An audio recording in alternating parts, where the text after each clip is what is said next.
It's go time, the MTGO Creator Showdown. It's the second tournament of the year with it now, and we're coming back with Vintage. My name is Nathan Zamora, but if you know me only online, which is the only place I've been relevant so far, my name is That's Admirable there. But I'm here with an actual real-life person, Andreas Peterson, who is a Vintage know-it-all. And Andreas, there has been so much going on in the Vintage world with Aether Drift dropping, and not only that, but new strategies being found in Vintage this week. We've got all sorts of stuff going on, and I'm so excited to see it. Talk to me about not only what's going on in this tournament here, but how are you doing? I'm so excited that you're joining me here. Yeah, thanks so much for the intro, Nathan.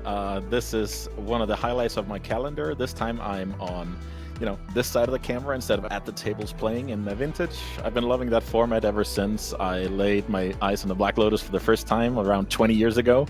I played every week. I think about decks, new printings, new card combinations. So yeah, I would say I have a pretty good tab on what's going on, and I had a sneak peek already on what the creators brought to today's table, and this will not disappoint. This will be a mouthful of a show in a good way.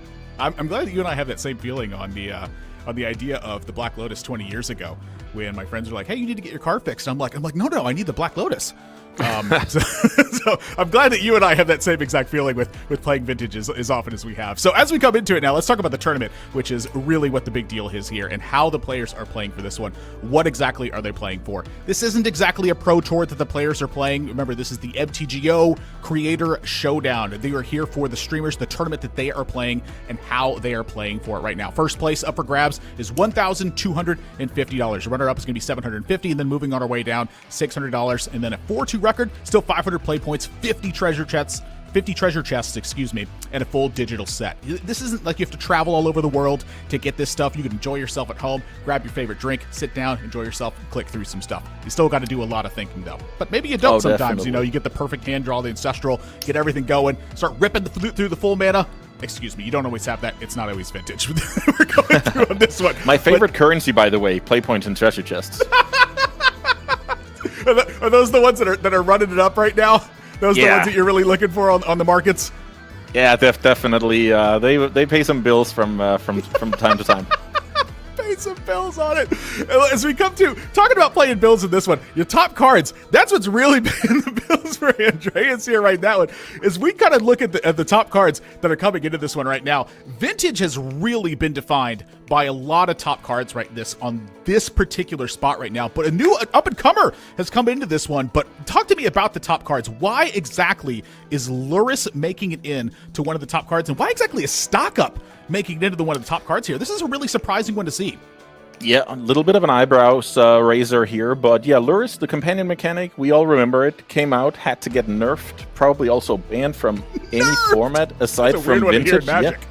It was free at the time, but now we actually have to pay 3 mana to put it into our hand, and guess what? It's still a top-tier strategy. So we have multiple versions of Lurrus today, both combo variants and control variants, so definitely look out for that card, the coveted 8th card in your opening hand, kind of commander style.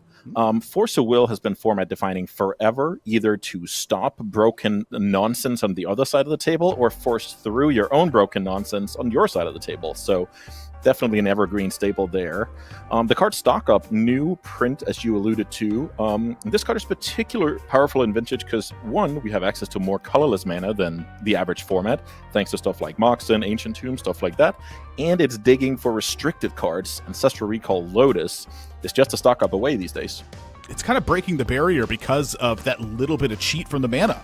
Getting that one extra from either having a Soul Ring, having a Mox, or as you said, Ancient Tomb, City of Traders. There's that little bit of cheat that's going on. You get to dig 5 cards deep. Now remember, in Vintage, there's tons of restricted cards. Oftentimes your list is filled up by 10 to 25 cards that you only get 1 copy of. So when you get to dig 5 deep, a lot of times you get to pick 2 copies of these. And look at right next to it, Force of Will.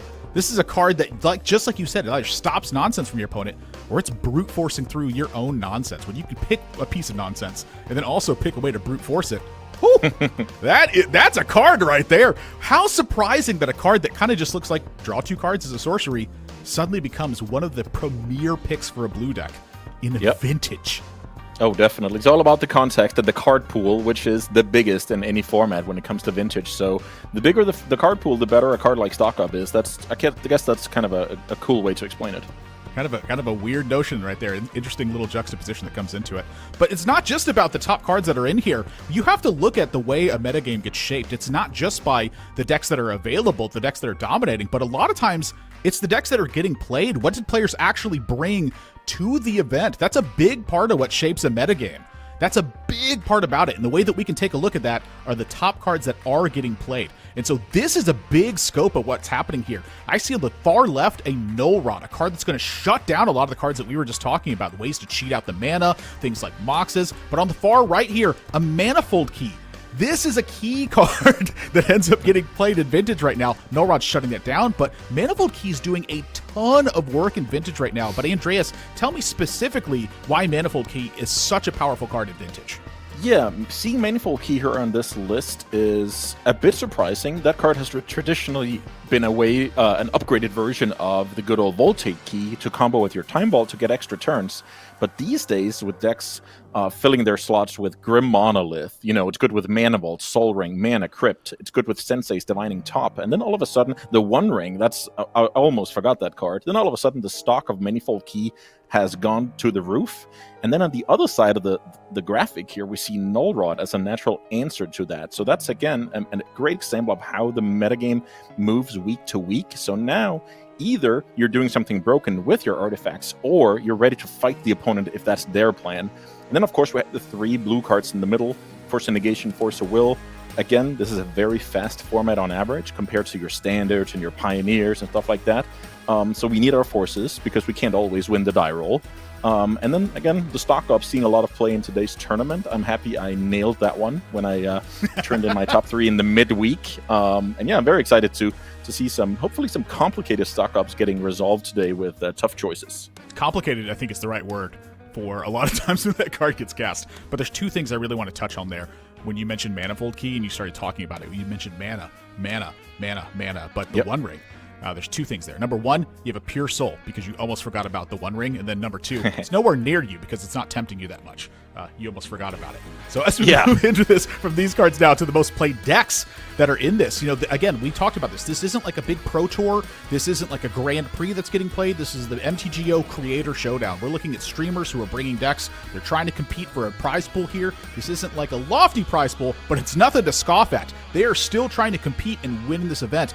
There is still a depth of decks that are getting played. This is just the most played decks that we're looking at that are brought to this one. This is still like 5 different strategies, and there's more to it even as we look at this one. Andreas, talk to me about the 5 different strategies that are just among the most played that we're seeing here today. Yeah, so let's start with kind of the classic fair strategies. We can look at Deathrite Shaman. Deathrite Shaman, too powerful for Legacy, perfectly balanced for Vintage. This card is good if the opponent is trying to utilize their graveyard.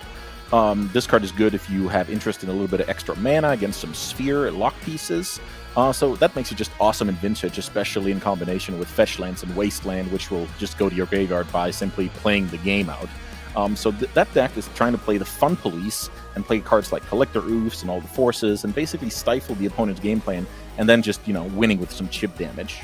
Then all the way to the right, we have the White Plume Adventurer. The initiative mechanic is very, very powerful at closing out the game. That card belongs in a mono-white initiative deck that emphasizes on Disruption. Archon of Emeria is, in my opinion, the most important card out of that deck, but White Plume Adventurer is the one that takes it home before the opponent recovers. The 3 other cards displayed here are unfair strategies, as I like to call them. Paradoxical Outcome. You place your jewelry out, you tap it for mana, you pick it back up, draw a bunch of cards, hopefully repeat that and win the game in one swoop. Underworld Breach, powerful combo piece, especially with the Brain Freeze and Black Lotus. Mill yourself for a bunch and then mill out the opponent in the end. Very, very satisfying combo finish out of that one. And then the newest print here, I believe, Glaring Fleshraker, is just an awesome card in a format with a bunch of artifacts, and it actually has an infinite combo with 2 Sensei's Divining Tops, so maybe we get to see that today, how that interaction works. I'm really actually looking forward to seeing Underworld Breach, if we can get that played, because this is a card that felt like it was going to absolutely dominate Vintage when this got printed, but it really feels like it's taken a back seat in comparison to what else is available, because it's so easy to bring out hate against this deck and really shut it down. Yeah, great point about, again, Breach is a deck that if people play a lot of, let's say, main deck graveyard hate, then it's not the time to bring out Underworld Breach. But actually, for a tournament like this, a fun little layer here, the players are playing with open deck lists, which makes graveyard decks less powerful, because a lot of the strength is that the opponent is keeping a hand that is not very good against the bizarre back that fueled decks, and that actually creates a nice hole for Underworld Breach, where if there's no Dredge or other bizarre decks getting played, then there's just fewer hate pieces in general, and then all of a sudden, maybe the graveyard is a free roam here for the Underworld Breach strategy. A layer to metagame that someone can perhaps take advantage of. An Underworld Breach deck that suddenly has that little bit of opening in there. White Plume Adventurer. What a strange card to see getting played as like a vintage premier strategy. Like, you would look at this card and think about it and go, what in the world is going on here? But you mentioned the Archon and how powerful that is at shutting down decks, and I really feel like that's a big key to why these white aggressive decks are so powerful, and it's the fact that they get to tax something so powerfully in addition to having these ultra efficient threats. It's that not only can they close out the game, but they can shut down a lot of your, as you mentioned, unfair strategies. It's the fact that you get to absolutely just completely stop you from playing a lot of the things that you can do. And as we can take a look at a lot of things that you can do, I think that Yellow Hat, Gabriel Nassif, the deck that he's brought here, is a pretty decent indicator as to what's going on for that. The fact that he's got these big cost spells, the fact that he's got a little bit of free stuff that's going on here. I feel like this deck isn't the best indicator of something that gets completely shut down by what initiative can do, but honestly, this is a good example of just the classic control deck of what's being brought here, and something that can be a little bit picked at by some of the decks that could just continue to throw stuff at you turn after turn. Yeah, so Gap, depending on what he's up against, but the main plan of this deck is basically to, I always explain it like this, you force the opponent to play Legacy. That's a good way to say that nothing crazy is going to happen in this game of Vintage, and if you succeed doing that, then your Psychic Frogs and your Bowmasters and your free counter magic will get you over the finish line. So we're trying to use Collector Oof, Wastelands, and free counter magic, Orcish Bowmasters, to basically force our opponent to be a Legacy deck, and from there, we will be favored. So I'm pretty excited to see what Gab is up against. That sounds exactly like the kind of deck that Gabriel would bring, is force your opponent to play Legacy. It honestly kind of sounds like the deck that he would name it as well. As we take a look at Alberto's deck as we come into this one, this is not quite the force your opponent to play Legacy deck. In fact, this feels like the kind of deck that says, no, I'm sorry, I'm not going to play Legacy. Exactly, and I'm super happy about this matchup, because this is going to be the deck that is trying to reach Vintage's full potential in this Esper deck, versus a deck that's trying to basically negate that. So I'm pretty excited to see who comes out on top here. This deck is trying to go over the top with Tinker, Paradoxical Outcome, and just utilize all that fast mana. So yeah, pretty cool matchup to start off the show. Yes, grasp at full power! Be an Archon of the desire of what Vintage can bring, of 32 years of Richard Garfield's vision to destroy opponents! That's what I want to see. The Bolus Citadel. That's definitely the leader of the Alberto fan club is definitely that sounds like something they would say, that's for sure. All right, so we jump into it now. This is round 3 that we're getting into right now. Players sitting at 1-1 for this one. So as we mentioned for this one, 5-1 is a good, strong record to chase down in this one. It's a good prizing that you can have for this one. And Alberto has started out with nothing weak here. Mox, a Lotus, an Underground River, got Force of Will, Spell Pierce in hand. This hand here from Alberto is nothing to scoff at. Pair of Spell Pierces, mind you, and a Tinker to go along with that. My gosh, Alberto's hand is gas.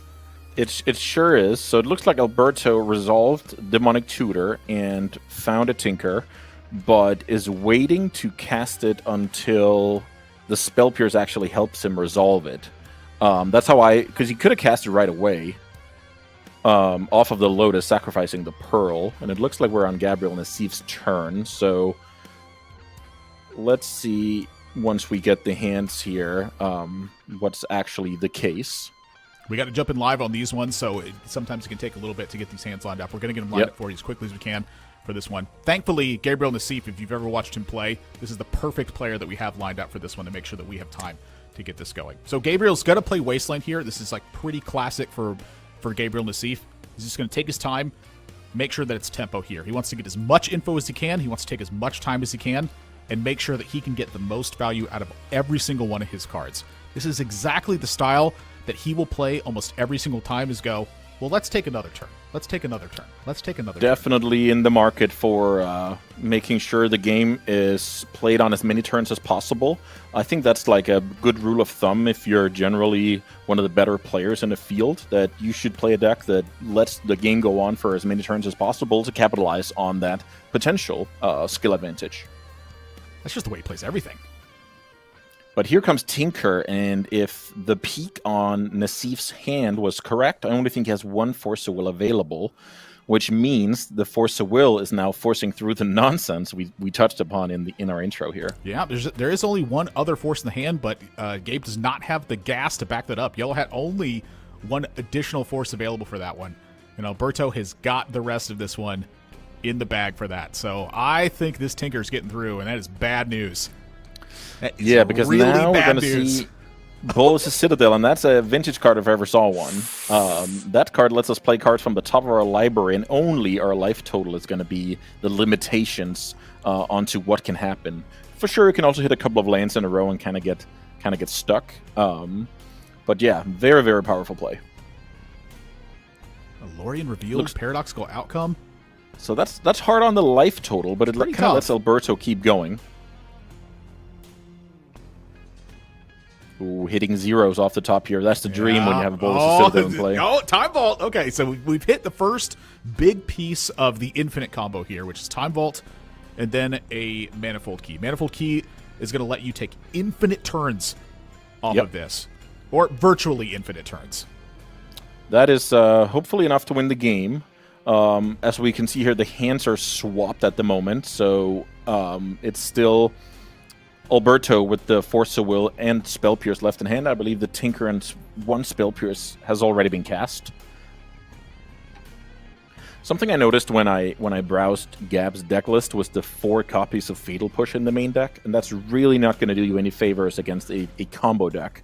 Those are awesome in pseudo mirror matches, like other Lurrus decks, but against combo, they're mainly a liability. Yeah, when I looked at Gabriel Nassif's deck, it really felt like it was prepared for the more fair side of things, as though he was expecting a lot of mirror match types things to show up, a lot of more Orcish Bowmasters, a lot more Psychic Frogs, a lot more of like initiative decks to show up, as though he was practicing and he expected players to bring decks that were more punishing to the control style, and a little bit less expecting of these kind of gotcha type of decks where they just they tinker out a Bolas' Citadel, and then you're like, oh, now what do you do? Yeah, exactly. And that's just a nature of the beast when you're playing in a fair strategy, because at the end of the day, you have to accommodate the metagame, and there's going to be some variance to that. Will you get queued into the aggro deck with creatures and target for Fatal Push, or will you need to double Force of Will on turn 2 against Alberto, a master of Tinker plus Force of Will? As it looks like we're entering what I guess in sports terms would be called garbage time here, because Manifold Key and Time Vault will take care of this game. Yeah, I mean, that's the end of the game at this point here. The Construct token is more than enough to end this one just by itself at this point with the Manifold Key and Time Vault. I mean, Time Vault and the Manifold Key unchecked is enough to win the game alone by itself. So we're entering Game 2 territory here. But, I will say with that, it's not like Gabriel Nassif's deck is, incapable of, having other cards that really fight against this. I mean, there are 3 copies of Collector Oof in the main deck. Oh, yeah. To fight against what Alberto's brought to the table here. So, Orcish Bowmasters at the right time against an unchecked paradoxical outcome. Say that Gabe's able to land an Orcish Bowmasters, and then Alberto's got a paradoxical outcome, and then a second Orcish Bowmasters is able to come down at the right time. Like a window like that is able to punish for a game-ending effect.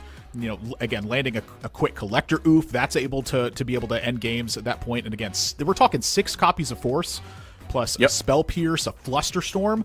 It's not like that, Gabe doesn't have the gas in the deck to be able to check what Alberto has brought to the table. It just wasn't there this time. Yeah, definitely good point about that. And that is the case. When you register a card like Fatal Push, it's either going to be very bad against the deck you're up against or very good. So that's just what happens here. And having a fast Tinker with double counter backup, I even believe it was, that's just... Yeah, that's going to be brutal for almost any deck. There's a Monastery Mentor as well. This was a card that kind of got, ancient restricted at this point. Like, this was during the Jace the Mind Sculptor era. You and I were actually talking about this earlier this week, too, like where Jace the Mind Sculptor was kind of a dominant card in Vintage. It sure was. Dark Confidant was awesome. Mana Drain, Jace the Mind Sculptor. The skeleton of these blue decks has changed a lot, to say the least. This is like right before Monastery Mentor got printed, honestly. This was like the short time where Lava Dart was kind of a playable card because it was able to pick off some Dark Confidants at times and then still remain in the graveyard as a way to like pick off a future Dark Confidant. And it was like, why? This is like kind of crazy that this card is like actually a scary card to play against. Like, you would Intuition and just kind of toss it into an Intuition package sometimes, and it was like, I don't. Yeah, but that's why Magic is beautiful, right? Magic has so many bright minds that will combine and try and find solutions to the problems at hand, and yeah, there's so many what on the surface seems absurd throughout the history, and Vintage has a ton of those where, well, I never saw that one coming, but this is the new reality, right? Yeah. So we get players getting sideboarded. We're getting the visual fix on this one. We apologize for that one. We're going to have it fixed as we come into game 2, or anticipate we will. So as we come into it right now, Alberto has actually brought in a Null Rod from the sideboard on this one. And a lot of times you can look at these decks and go, well, wait a second, isn't Alberto playing a deck that was relying on artifacts for that first game win? But he's brought in a Null Rod anyway. Andreas, talk to me about that one. Why do so many of these decks have Null Rod in their sideboard strategies? Why would a deck that's running something like this perhaps have it and bring it in situations like this? Yeah, so first of all, I believe this is Gab bringing in Null Rod for this particular matchup, but Alberto does have it in his sideboard, which is interesting. And that's basically just to say that there exist decks out there that are more reliant on the artifact mana, and if he has that card in play, he loves his position, and it's going to be fine, despite the fact that it shuts off so many cards in his own deck. So definitely a peculiar one as well. So good pickup. I actually didn't see that he had those in the sideboard.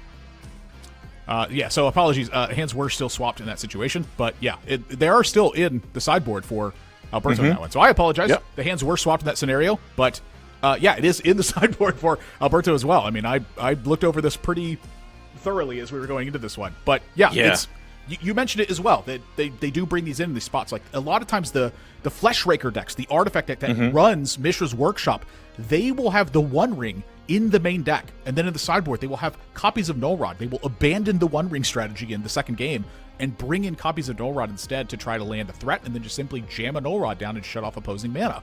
It's a very unusual style of play, but honestly, it acts like an Armageddon, but ahead of time.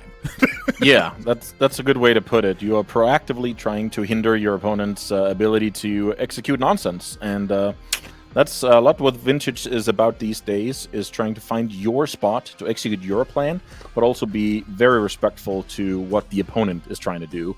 And that's what makes it a very, very hard format, because the decisions are so impactful towards the result. Yeah, where do you find the window of aggression, and how effective is it against what your opponent's trying to do?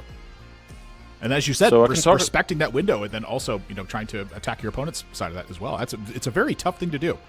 Yep, it sure is. So now Urza's Saga, a previously 4-of in the format, now a restricted card, is trying to take over the game here.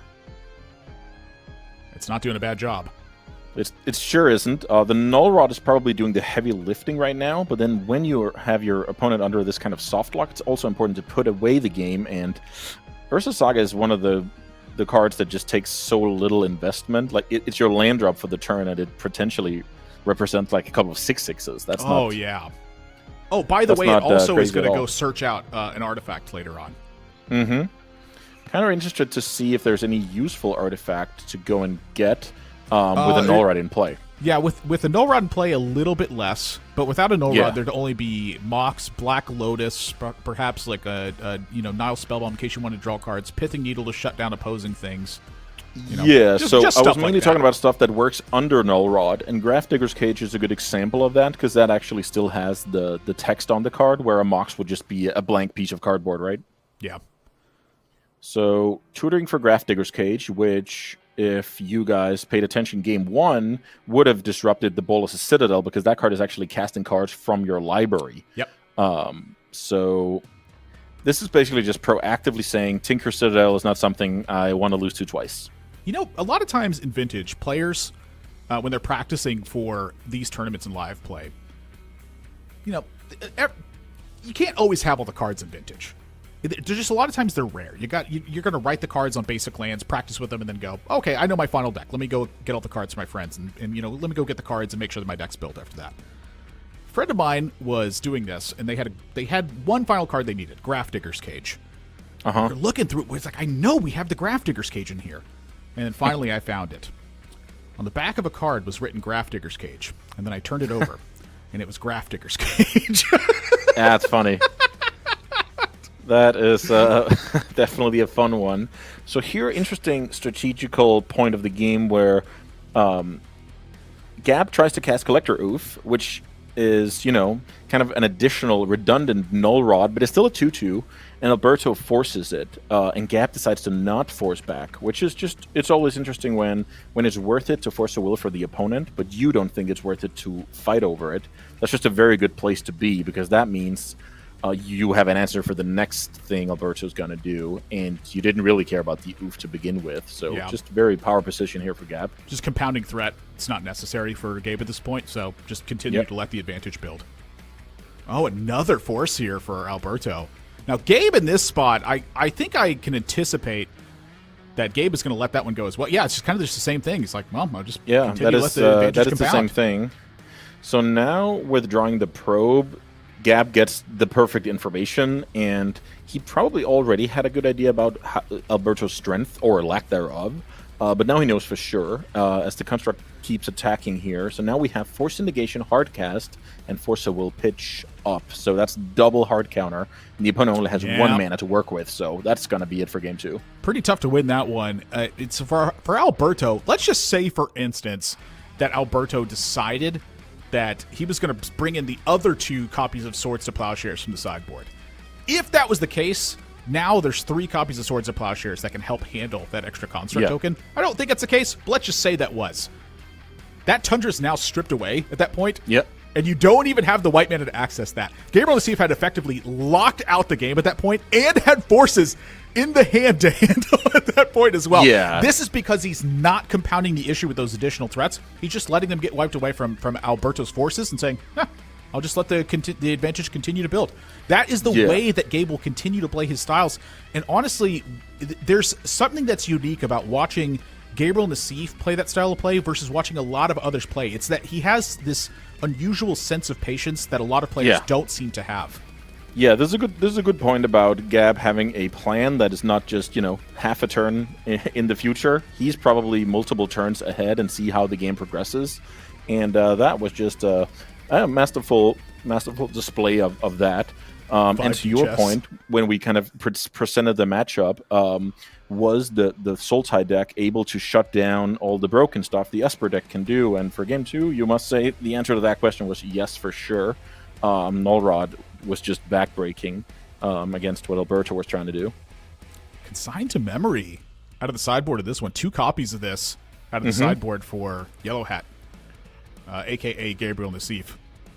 So, Consigned to Memory is a card. This is a card that you don't often see like come into play for Vintage. I feel like it's been coming in more and more lately, but it just feels like a kind of a tough one in comparison to Steel Sabotage, which was counter target artifact spell, or bounce an artifact. Yes, or you could bounce one, which feels like that's a really big key to it. Why is Consigned to Memory coming in here for Gabe instead of Steel Sabotage, do you think? Yeah, that is a great question, because those 2 cards are very similar. They take up the same slots in people's sideboard, but with the rampant growth of the Fleshraker deck being not being an artifact, but actually being a colorless spell, that makes Consign a little bit better. Also, there are some triggers in the format like Thassa's Oracle trigger that you can counter with the Consign. There's Karn the Great Creator, a colorless planeswalker. So I think it's quite close these days, because Consign cannot deal with onboard, you know, let's say Trinisphere or Sphere Resistance, Lodestone Golem, where that Steel Sabotage can do that. So there's a little bit of pros and cons. So if the metagame switches back to more classic prison shops, then I can definitely see Steel Sabotage being the more popular choice. But for now, I like Consigned to Memory. Just makes sense numbers-wise in the metagame with the Glaring Fleshraker being in the top of the metagame. Initially, I was wondering if it was because I would know he has Consigned to Memory because he plays a lot of Modern, and then he went, I just don't feel like getting the steel sabotages, but yeah, that doesn't feel like Gabe's style, to be like quite honest with you. Both can be justified, but I think with the Fleshraker numbers being so high, I like the consign for now. For myself, when I play 3 in total. I play 2 consigns and 1 steel sabotage, so that's kind of where I'm at the moment. Time Vault coming down for Alberto here. Time Vault in and of itself, not a threat, but a manifold key with a Time Vault. That's a different story. Yeah, definitely. So Gabriel Nassif's play here is very forced. If he doesn't force a will this spell, he will lose on the next turn. I wondered if Alberto had a way to play out the manifold key first. This is very minor, but Mental Misstep is in the format. So just imagine your manifold key gets Mental Misstep after you've Demonic Tutored for a Time Vault. There's something about the sequencing where sometimes you can get a little bit more info, but obviously we don't have perfect info what Alberto Demonic Tutored for, so it might not be relevant for this game. Wow, that's just a full check for Force of Will, basically. And any of the force spells, of course, but as you mentioned, Mental Misstep coming into play for that one. That's Mental a Misstep coming into play. really Also, big you question would, of that. Yep. Also, you would have to pass the turn, so that means the opening that Gab had last game, which was Land Mox Null Rod, would also totally cripple that plan. Yeah. So very, very fragile plan here from Alberto. Oftentimes worth it, because the payoff is winning the game on the spot, right? But Gab actually has a lot of ways to have that covered. I like here we see how fetch lands work against Wasteland. You can kind of build your mana base without exposing anything to Wasteland, so it's a good way to build into having 2 mana available. Just sitting there, sitting pretty with a Verdant Catacombs. Yeah, very common experience for you Legacy players out there. Oh yeah, definitely. Has the fetch lands, they changed the game, that's for sure.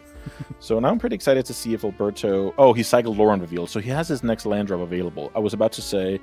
could look a bit fragile with just the Wasteland as the first land getting played. But looks like he'll be fine. Lorien Revealed, a very surprising card to see get introduced into Vintage. Yeah. Initially, this was a card that I saw getting played 4 of, and then 3 of, and then 2 of, kind of 1 of. This is a card that I feel like kind of bounces between 1 and 2 of in a lot of decks. Yeah. That card is very hard to evaluate at first glance, but once you kind of get into it, when you realize it both helps your blue count for Force of Will, Force of Negation, it helps your land count in general, and if you have a lot of mana, you can just cast the card for a draw 3. So once you kind of realize that, then the card is just very, very strong. I will say the decks needed it more when Ursa Saga was unrestricted, because that means you had more colorless lands in your mana base in general, so you wanted as many blue sources as you could get without actually playing more blue dual lands. So that's why you have seen the number for Lauren Reveal drop a little bit since Ursa Saga restriction. Of course, the Modern Horizons card. The bane of my existence. Yeah, lots of bangers coming out of those sets. I like it. I like it quite a bit. Pair of Orcish Bowmasters here. I feel like this is going to be a bit of a problem for Alberto, because by the time Alberto draws a card that's going to start pulling him ahead, he's going to start getting punished by this pair of Orcish Bowmasters. Yeah, definitely. Orcish Bowmasters is an interesting one, because it doesn't really... You can only take so much damage, right? But you can easily just take, 10 damage from Bowmasters and then win the game. There's plenty of games that play out like that, so I'm pretty interested to see this. Also, you talked about the plows in the previous game, but the white mana getting cut off. This is kind of the same thing here, where we probably wanted to flashback the Demonic Tutor, but we can't because we don't have black mana, so we have to settle on good old Time Walk. Just 2 mana to take an extra turn. I'll have to settle for that one. I do definitely want to play Time Walk here if I'm in Alberto's spot, but I don't mind playing the Time Walk here with the 2-1. Now, the problem I'm going to have with this play afterwards is that I'm not going to have this 2-1 anymore. So I am effectively just paying 4 mana to take an extra turn. It's still nothing bad, but this is not what I want to see. I need to have something that is actually pulling some weight here. So Alberto's going to see this turn and still be in the same position, back against the wall, not making progress. And that's exactly the spot that Gabriel Nassif wants to be in. This is exactly what you were mentioning. His deck is forcing your opponent to play Legacy effectively. It's forcing the opponent to play fair. That's not the way that Alberto's deck is working. If he has to play fair, the deck's not going to work.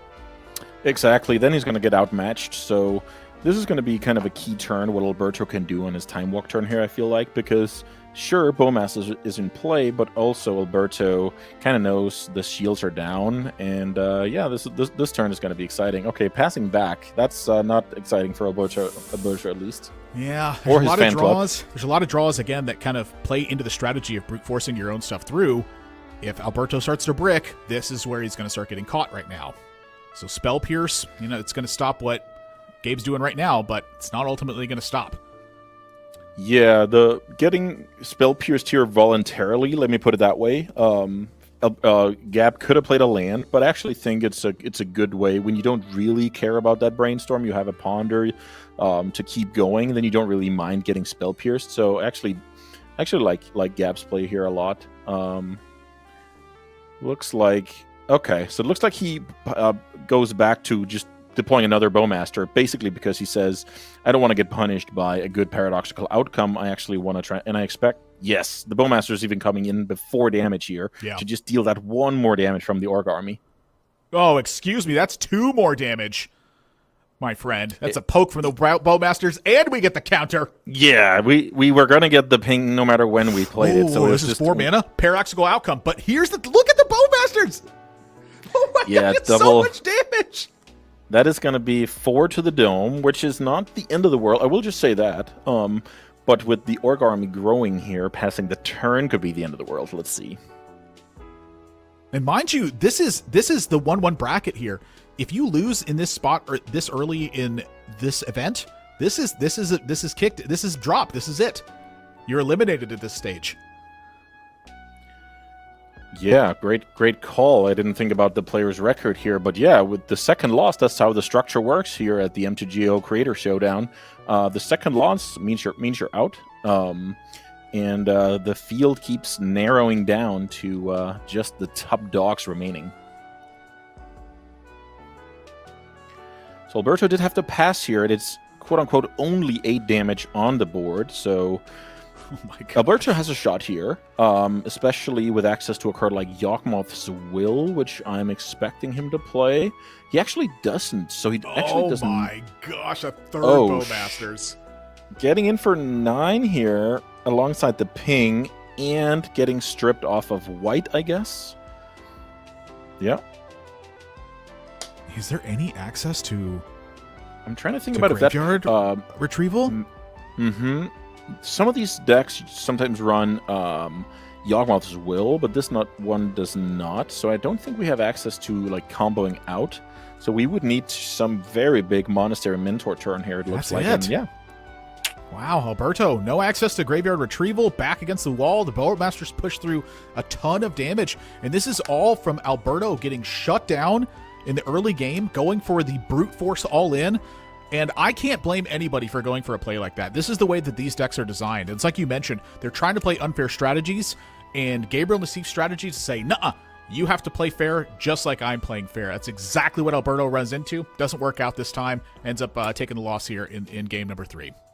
Yep. Pretty textbook here. You either succeed at stopping your opponent playing, the powerful vintage stuff, or you don't. And that was just 3 clear examples of that from start to finish, where Alberto did his job and then some for game 1. And then the next 2 games, Gab was able to slow down things and take home a sweet win. All right, well, we're going to be going to a break. When we come back, we're going to have the next round of the MTGO Creator Showdown. We have 4 rounds until we find out who's going to be taking home our sweet first prize of this one, and then we can take a look at what the rest of the decks were, who got second through the rest of the fields. Don't go anywhere. 3 more rounds coming up right after this.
It's the MTGO Creator Showdown, and we are coming back with round number 2 of it. We just saw round number 3 with Gabriel Nassif taking it and going to a 2-1 record.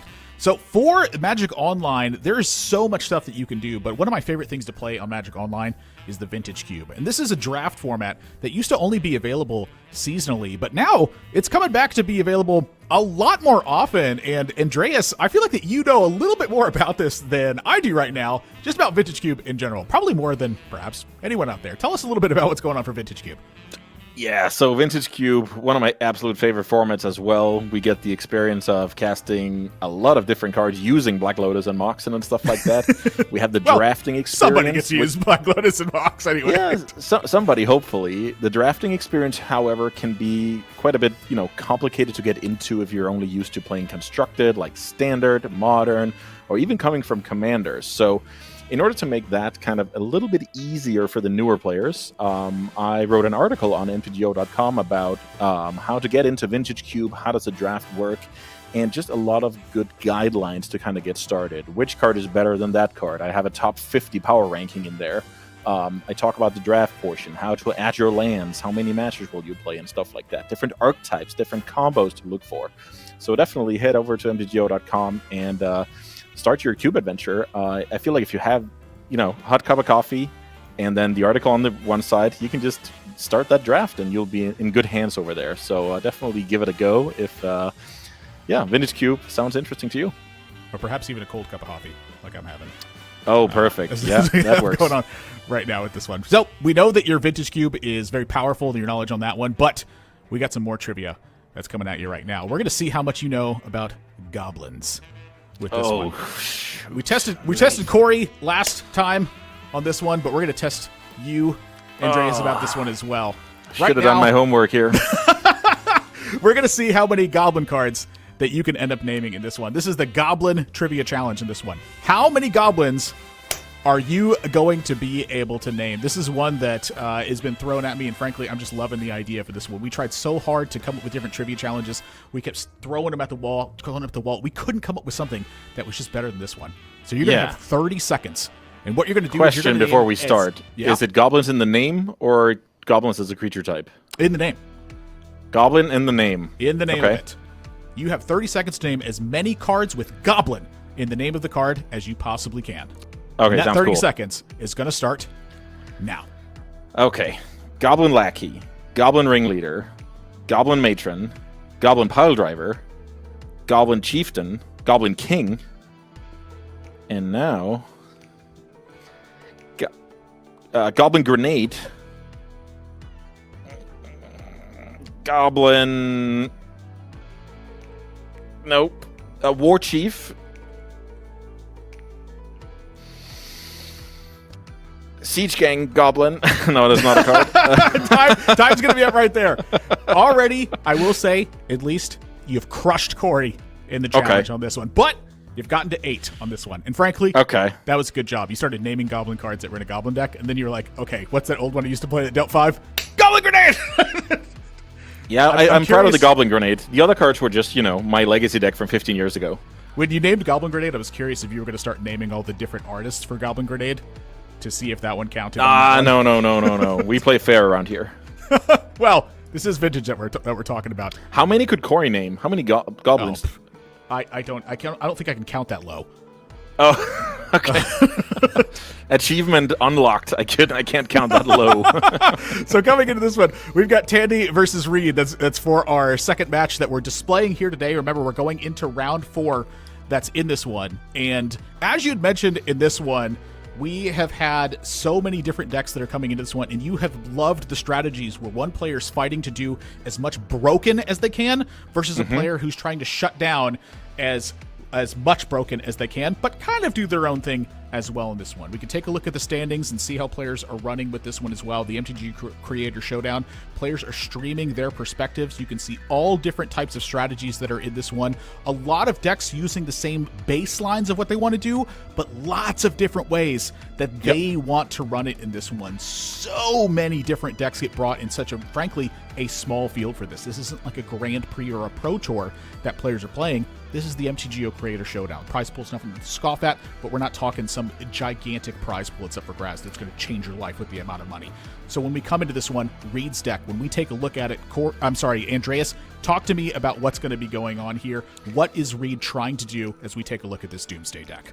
Yeah, Reed is trying to be a combo deck that also can kind of play a slower game in a matchup where that is fitting. So we're trying to cast Doomsday, then we're trying to set up our library to hopefully end things off with a lethal Thassa's Oracle. In order to make that work, we have Fluster Storms, Force of Wills to power it through, and we have Dark Ritual to kind of speed up the process. The cool thing about Reed's version is he's running Lurrus. That means you cannot run the Necropotents you're usually running. You cannot run Street Wraiths that you're usually running as a 4 of. But as a trade-off, we get a little bit of grinding potential with the Lurrus and the 4 Psychic Frogs to kind of play a bit more of a well-rounded game, but he's going to be slower as a combo deck. So I'm pretty excited to see this version in action. I did research, and I saw it a few days ago, but I haven't yet to see it in action. This does feel like a very Reduke type of idea here as well, where you're cutting cards that are just generally type of weak to add in just, better cards. It's like, well, why would I play the weaker cards when I could just play the better cards? Like, definitely. Just he's giving up thought speed. I can hear him say. He's giving up speed in the process, but he has valued that he would rather have his deck go like better in a longer game where things don't go as planned. Where if you play the other version, you're kind of hoping things go as planned. So yeah, I'm very excited to see if that pays off. Big thing to note here as well is stock up is tough to run in this deck because you're very tight on your colored mana. Colored mana is super important in this deck, so it's difficult to run a lot of mana accelerators. You don't run Mox Emerald, Mox Jet. I'm sorry, you don't run like Mox Emerald, Mox Ruby, Mox Pearl, and then a bunch of +1 on the colorless lands. You need your colored mana, so you're very tight on how you're going to run your colored mana. You need efficient style of card draw in this one. This is a style of deck where dig through time is a little bit better. The instant speed means that you have more options on your opponent's turn. So as we take a look at the other side of things, the Grixis Breach deck. I mentioned that Breach was a deck that I wanted to see played through today and how it actually was working. And you mentioned a benefit that Breach actually had. When your opponents are playing Bazaar in an open format, it means it's more difficult because your opponents can see that you have Bazaar. They can keep different hands. That means it fades from the metagame a little bit, and everyone knows that. Does that mean Breach gets better because this is a control combo deck? Yeah, that's exactly what I was trying to explain, and you definitely nailed that. So this Breach deck is another example of we can end things with a combo. We have our Manifold Key, we have the Time Vault, we have Underworld Breach plus Brain Freeze with a Black Lotus, which lets us mill ourselves and then mill out the opponent for lethal. But we also have the game of, Psychic Frog, the classic blue Disruption suite, and this deck focuses heavily on the blue mirror matches with the 2 copies of Pyroblast in the main deck and in the sideboard. So this is another hybrid. You could call this a combo control hybrid going up against another combo control hybrid, and it will be extremely difficult for these players to figure out, am I supposed to go for the gold? Am I supposed to defend and play a bit more passive? And that's what I'm looking forward to the most with this matchup.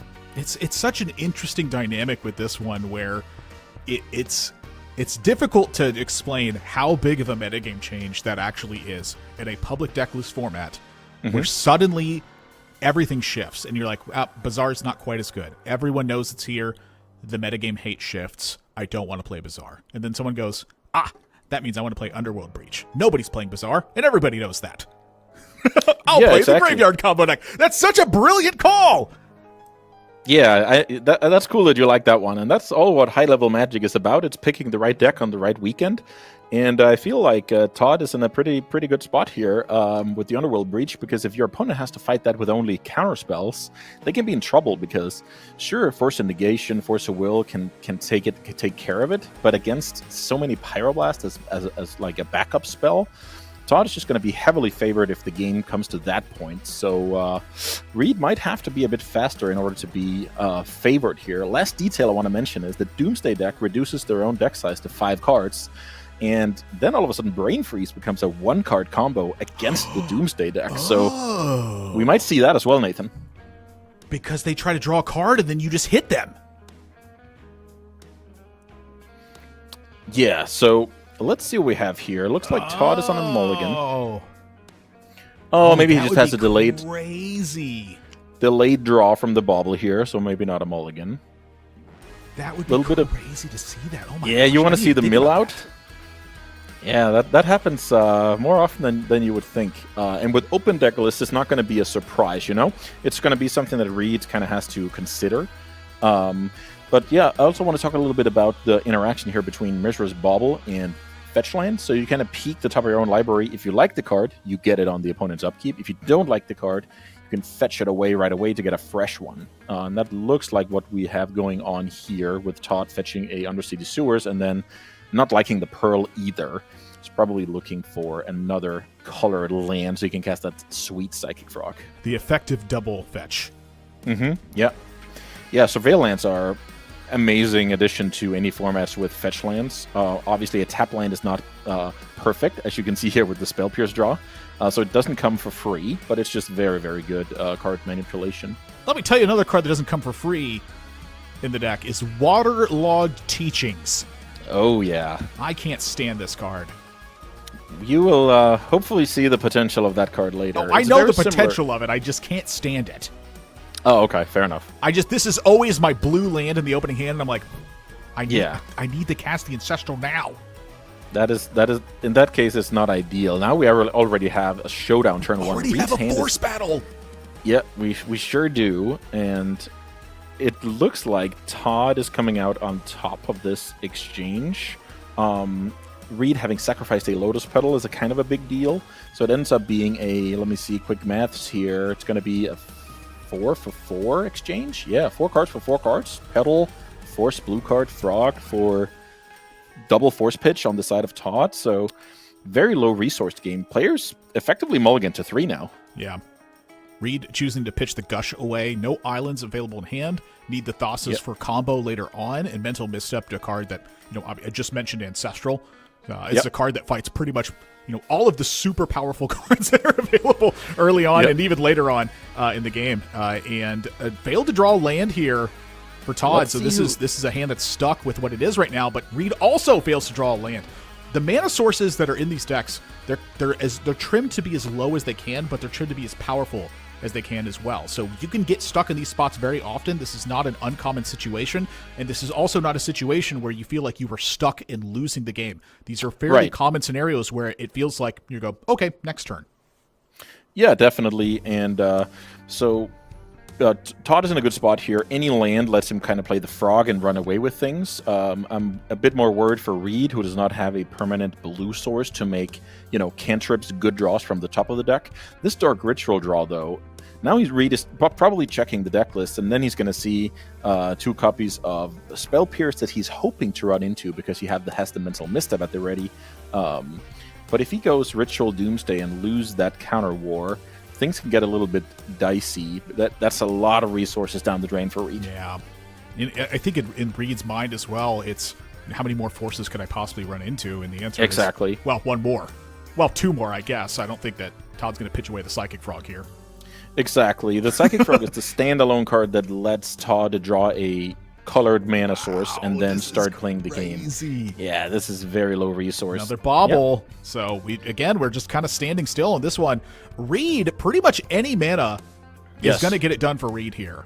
But at this point, it's the same way for Todd. Any mana is going to get this done. But we have just been standing here in this, this stare off, or this stare down rather, for the entire time. Ooh. So Reed draws Underground Sea. Big deal here. So now this Demonic Tutor, what are you getting if you're in Reed's spot? I would probably get Ancestral Recall here because it's just the card that lets Reed find actual, quantity of cards. And if Todd is able to counter it, well, so be it. Also, it did not get the Demonic Tutor did not get Spell Pierced, so that's good information for Reed that the coast is clear for the Ancestral Recall. Otherwise, in Todd's spot, use Spell Pierce this Demonic Tutor any day of the week. So a little bit of information exchange here between the 2 players. Reed's alternative, I don't know what the alternative would be. I really just like getting the Ancestral here as he did. Oh, big draw for Todd. It's not a draw for the Psychic Frog, but with Sol Ring in hand, I feel like this Urza Saga is getting a little bit of work done here. For sure. Reed is happy to trade this off for a Misstep. Todd less happy here, because those 3 mana, the Undersea Sewers and the Sol Ring, could have brought back Luris, and then all of a sudden Todd would be developing into the game, but Goodness gracious, the 3 off of this Ancestral. Yeah, feels good, right? To resolve Ancestral Recall. That's also one of the biggest reasons to just play Vintage. It's just, it's the best feeling. I'm speaking from perspective, by the way, when I say the Urza Saga being the draw. I'm always wanting to speak from the perspective of the player until it gets to, like, you know, the dire moment, that is, anyway. With the Urza Saga, like, this card being restricted, I think, speaks to how powerful it was. Because this card was ending games just on its own. Like, so many games would end in these Force of Will battles, and then Urza Saga making 2 constructs. Yeah, and that it is was getting to a the point great where, like, point. 3 dress downs were being played in some of the lists, and I was like, my gosh, like, this is insane. We played a lot of weird cards to have the upper hand against Urza Saga. I played Spreading Seas, which is only because Urza Saga is, you know, running rampant that you can play a card like that. I've even played Alpine Moon, kind of the same thing. Oh, no, Todd. Yeah.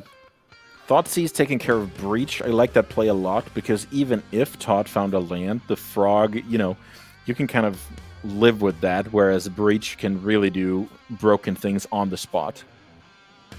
And now Reed, he bought the Luris from outside, but when you draw the Psychic Frog, I imagine the battle you're having in your mind is, well, wait a second here. Yeah. The Frog's got to look better. Frog looks better. If you had a Mishra's Bauble in your graveyard, you could argue the Luris was better, but I really like the Frog here. But this is a cool play because Reed is saying, I actually value getting more mana back and using my mana just better, because if you play the Frog, you kind of waste the mana, right? So this is not a good spot for the Waterlock Teachings, I will say that. It's always tapped right when you need it. That was definitely not ideal. I detest this land. So let's see.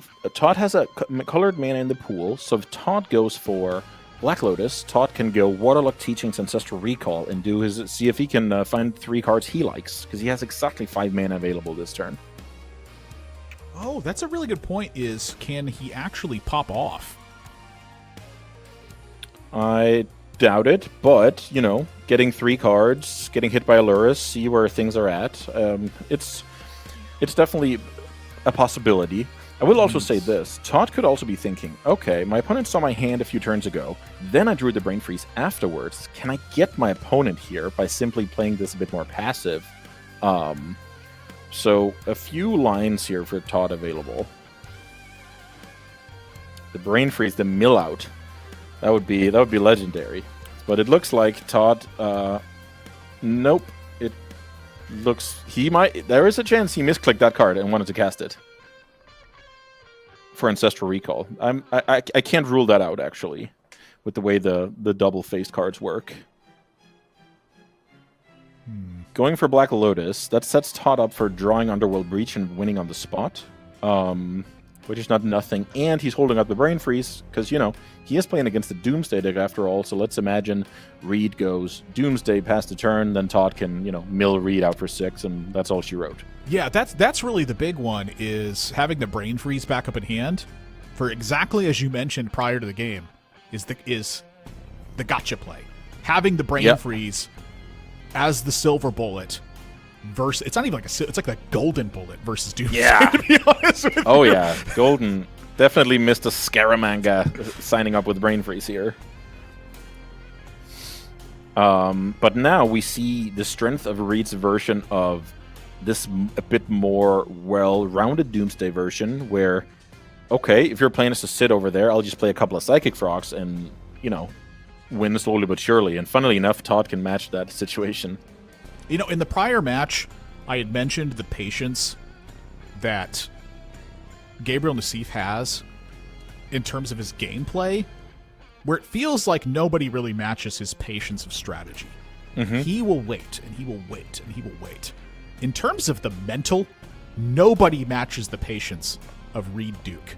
He will also wait, and wait, and wait. I have never, and I mean ever, seen Reed Duke concede a game. Right. Yeah. I don't know if it's ever happened before. No, at least not, you know, as long as he's been on the big stage playing Magic. Okay. But that's definitely a good point here. Reed is pretty similar to Nassif when it comes to how far ahead they can look into the crystal ball when it comes to the game at hand, and it's awesome to see. Now a little bit of I don't know. I don't want to call it a fun fact. A lot of people didn't like this Psychic Frog versus Psychic Frog going on in Legacy, but it usually favors the one with most cards in hand, right? So if Todd wants to block here, Reed is just inviting him to do so. And if he doesn't, it's 2 more cards to work with, which puts Reed's hand at 6. And at that point, the world should be his oyster.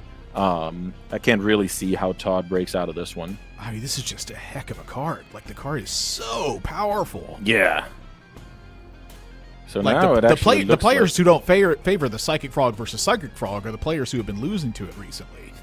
That's really the ones who aren't favored. Like, if you won the tournament with the Psychic Frog deck, you'd be like, it's just so skilled. The matchup of the blue decks in Legacy right now versus the other blue decks, it's such big skill expression. Like, it's just this is kind of the nature of Magic. You're two sides of the same coin. Yeah, you have volatile matchups in it. This is Magic. It's always been this way. But when you have cards that are this powerful and you see them how they match up, it's like, my gosh, like in this spot right now, the problem with it that Todd's having is he's having to sit here and witness it. Oh, that's the excruciating spot that Todd is in right now. He's only got a Brain Freeze in hand. Of course it's going to look bad for him. It sure does. Also, I want to mention that Dress down here is nice to shut down Todd's attack, effectively negating 2 draws from the Psychic Frogs, while cantripping on the side of Reed. So Reed is loving life here. He just has to win this game slowly and steadily, I feel like. See, this is the Magic that I want to play. Yeah. Completely but also, shut down the opponent, strangle them.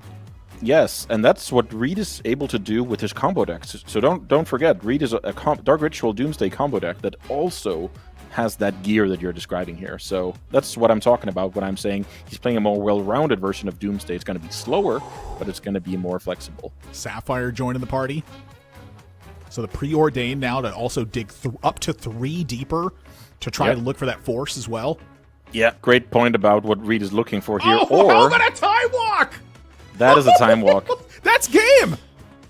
That is definitely way too much for Todd to come back from. So while he might be able to do some blocks here, it's just not gonna matter in the grand scheme of things. The damage is done here. This is insane. This is out of control. Reed has it's turned the corner and went full steam ahead. Definitely. So it looks like Luris is going to bite the dust here in combat, but Reed is connecting with 2 more Psychic Frogs, which is, that's just amazing. So he's currently debating whether one of these oracles should go into the frog to grow it. Not the case.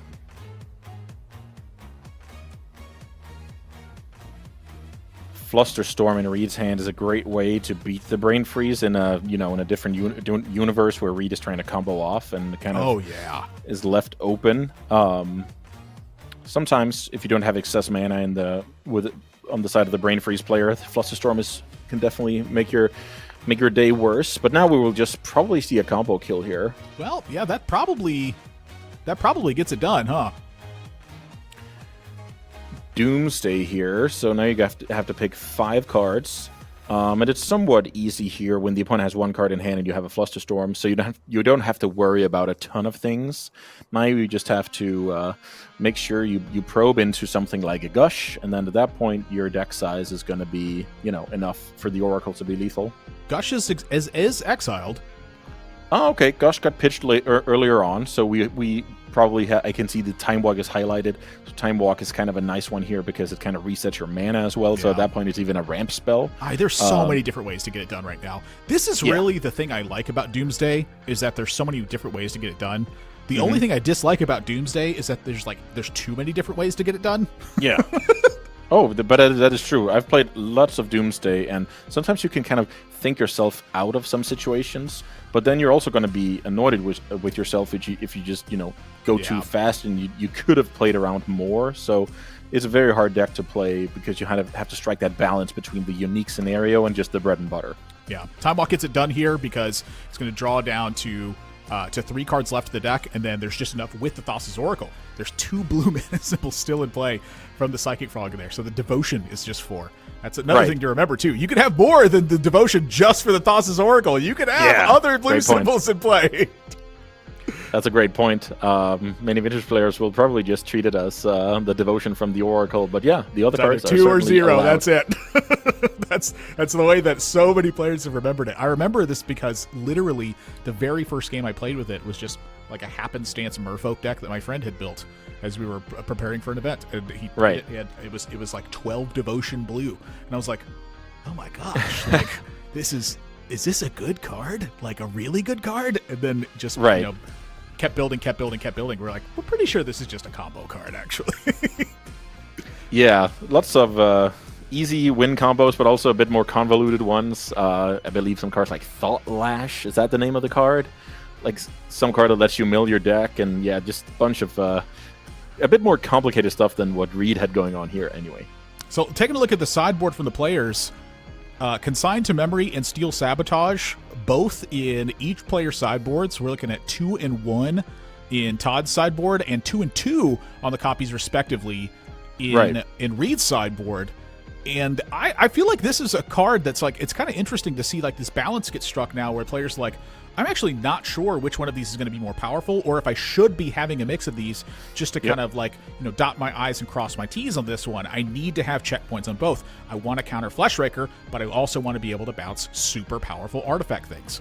That is, to me, one of the biggest statements that I'm seeing here in how powerful Fleshraker's statement's going to be, and just how strong a deck like that is going to actually perform, is that Consigned to Memory is so powerful on the effect of triggers, but also super powerful on just countering colorless spells. The Fleshraker is not actually an artifact, which is what Steel Sabotage wants to do. So when I take a look at these sideboards on the side here, what do you feel like is going to be changing, if anything, when the players are bringing this in? Yeah, so both players are pretty well set up against a blue deck to begin with. I just want to say that. So I think Todd is going to upgrade with a few Pyroblasts and Mindbreak Trap and think about the consigns. And on the side of Reed, I actually don't have... I'll find his deck list here and see if I can say a thing or two about it.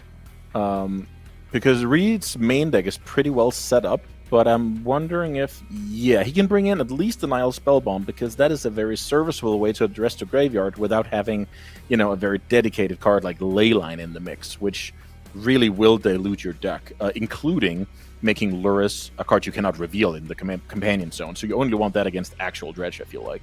So yeah, I like the Nile Spellbomb. I like the Orcus Bowmasters. And that's more or less it for on the side of Reed. Looks like it's going to be no development on the mana here from Todd's side and on Reed's side. It's kind of looking at the same. Bowmaster's just going to come in. It's going to set the standard here, saying if you want to draw cards, it's going to cost you. Yeah. And then Reed's going to start digging afterwards. So now Reed is kind of trying to play the same game as the last game, where it's basically, I am a combo deck. You have to respect that. But I'm also going to just chip away, percent Bowmaster, percent Luris, percent Psychic Frog. And that is going to just make it very hard for Todd to realize which end of the deck am I up against. So that's just good deck building for Reed, because he lets his opponent, guess wrong, basically. Wow, when you have the deck lists open here, this is something that's so interesting. So Reed draws the Gush here and chooses to use Underground Sea to cast Ponder.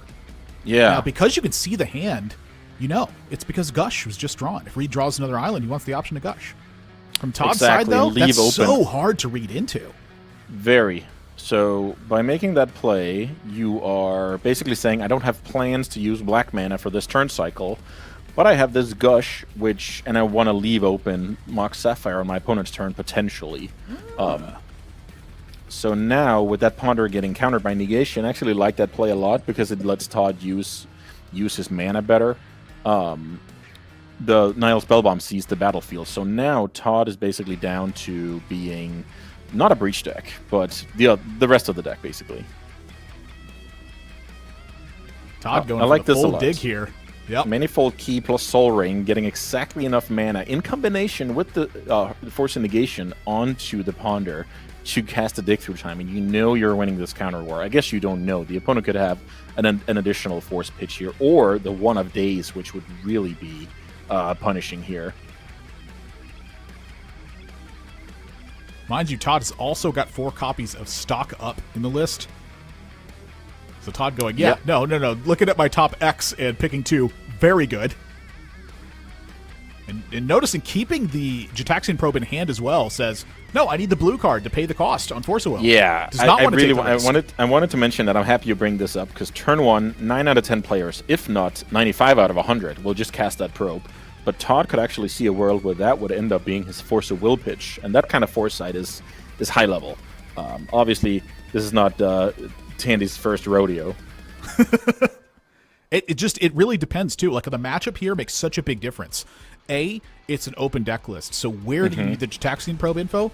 It's when you're going to have that counter battle. If you think that you're going to win the counter battle because you see what your hand is turning out to be, you don't have these super high cost all-in style plays you have to make, Gitaxian Probe certainly changes the value on the window that you cast it. Big difference. Yeah. And so interestingly enough, the best cards for Todd, in his humble opinion, was a Mental Misstep and a Brainstorm with the Bowmasters in play. So we can probably pretty safely say this Dig Through Time was not an all-timer. We talked a little bit about discarding, or effectively discarding Quoddy Fingers.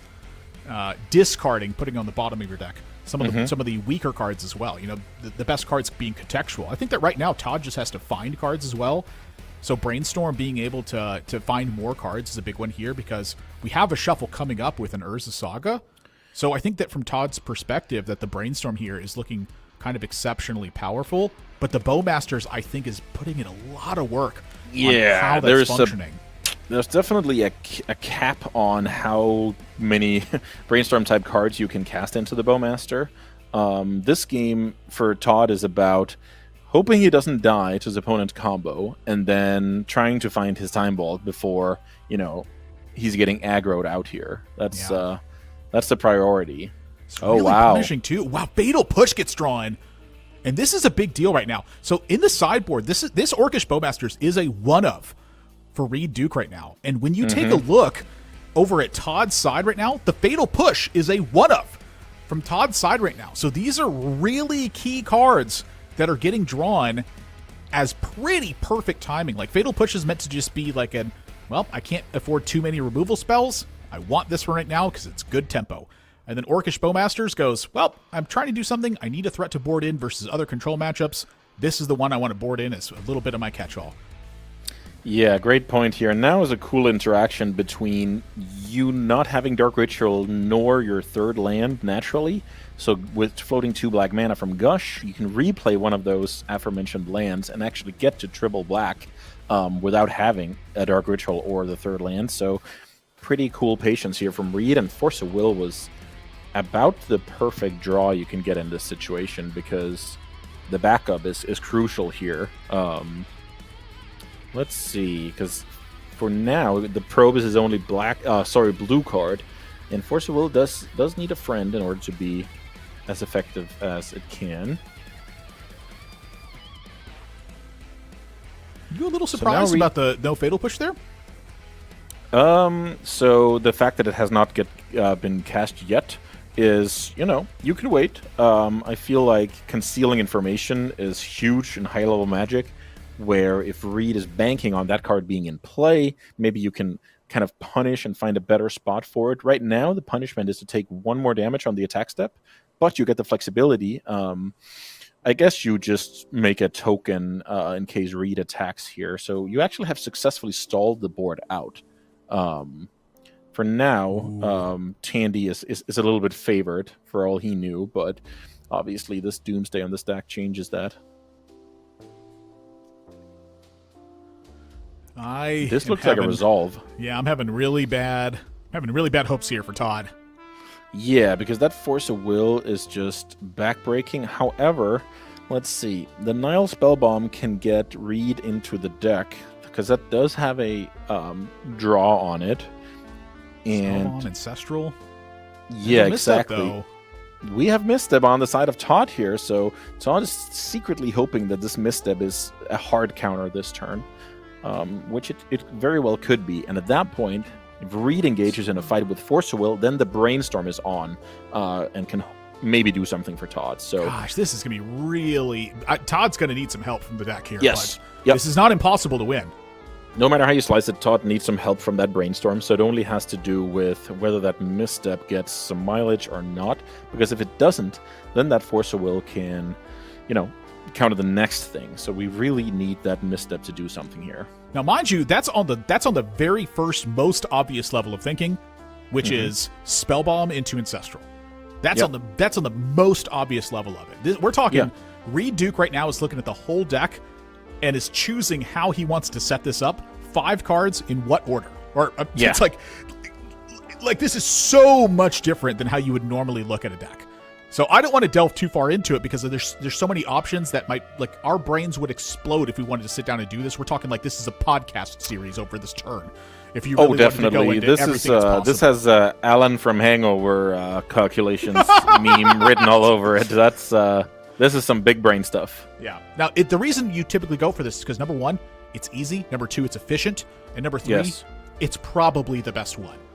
Yeah, exactly. I like Reed's play here, not overthinking it. Obviously getting a little bit punished by the restricted card here. So now it's interesting because I would imagine that Reed is doing fine, even though if this gets countered. So let's see if he's aggressive or if he's trying to impersonate Gab Nassif here with the Force of Will. Yeah, this is another interesting spot of it too, is how aggressive do you actually get from this spot? And frankly, if I'm looking at an Ancestral Recall into a potential win the game spot, I'm going to be aggressive personally. Yeah, I like this a lot. So now let's see what Todd is going to do, because now he's actually now reaping the rewards of not casting Fatal Push, because now he had the chance of brainstorming into Pyroblast. Which obviously didn't happen, so looks like we will be finishing up shortly because of how Black Lotus works. Yeah, that's probably the end of it right there. I imagine Reed has stacked his deck here with Oracle, Black Lotus, and something. Yeah, that looks like it. Flusterstorm to back that up, and Black Lotus. And now he also dodged the Brain Freeze scare that would have already gotten cast if Todd was holding it. So funnily enough, right now, Reed is also playing around Removal Spell onto the Oracle by having the Fluster, because with 1 card in the deck, Removal Spell would actually have been impactful here, but Reed is careful with the Fluster Storm and takes down the match. Wow, that is the power that Doomsday hosts in this one. And if I read the deck list correctly on this one, I believe that Reed Duke was actually the only player who brought Doomsday to the event right now in this one. And I think that one of the biggest standout reasons for this is that Doomsday is a deck that requires practice and reps with it. And this is a deck that Reed Duke has practice and reps with. Yeah. Oh, definitely. When I traveled to the U.S.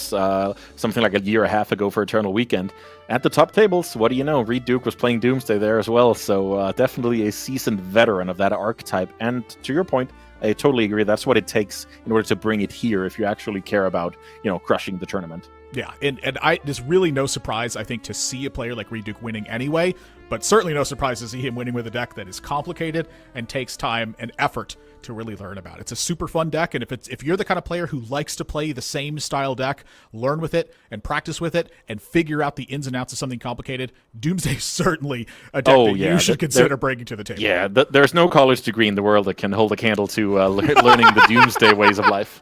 The Doomsday PhD gets handed out. It's like a college degree that gets brought into that one. And so with that, we are now in a spot with that one, closing out the matchups with Reed Duke taking it over Todd in that one. And for that, now we're going to be coming back after this now with another round that's coming up. So 2 more rounds that we have coming up before we hand out our final prize and see who's taken down possibly a 6-0 victory with that one, and then seeing who's taken out the second place through the rest of the field for that one and handing out our prizes for the day. When we come back, our third matchup is going to get broadcasted for now. Don't go anywhere.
The MTGO Creator Showdown is back, and we are coming into our next round of the day.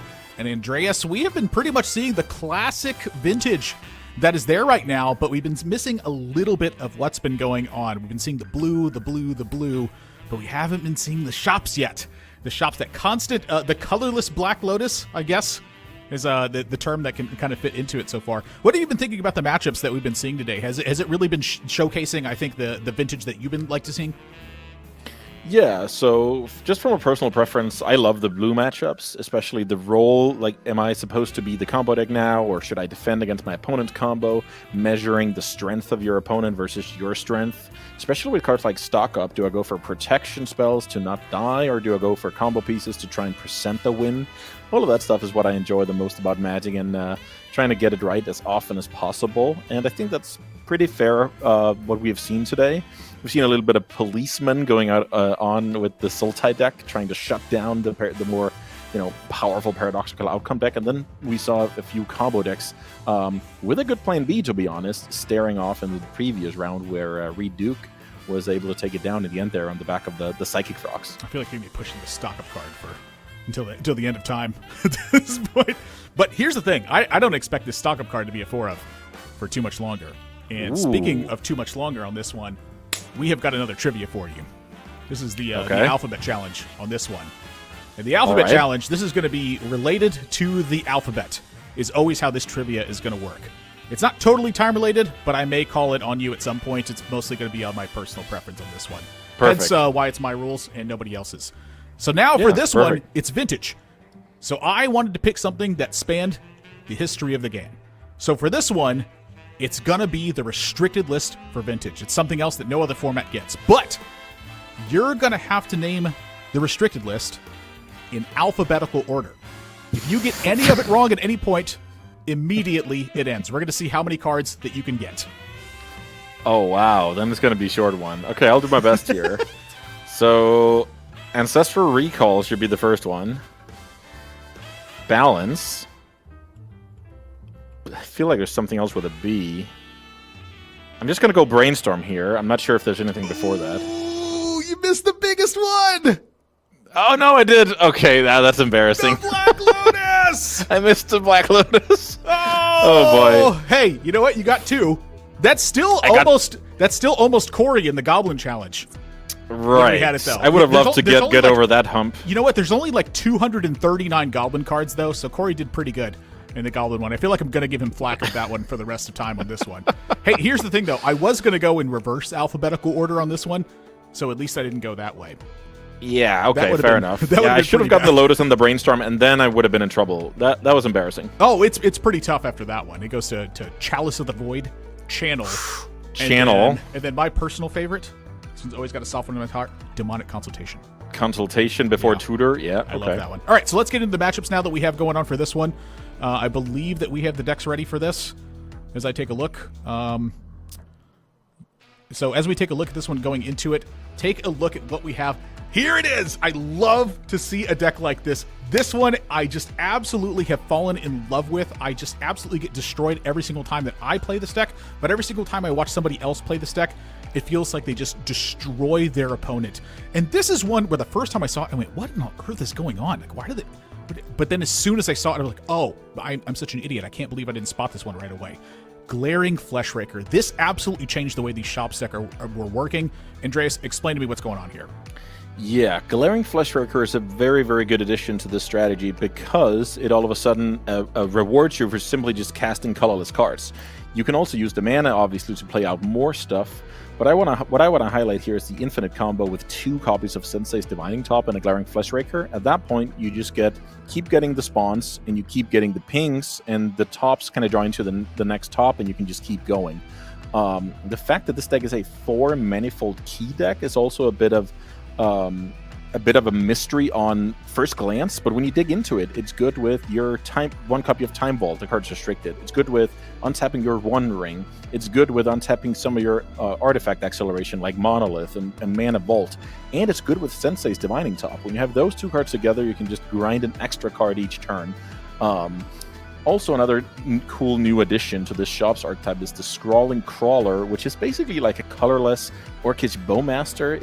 It's punishing the opponent for playing Vintage, which is, drawing a bunch of cards, etc. So if I want a paradoxical outcome, I have to pay the toll from the life loss from that card.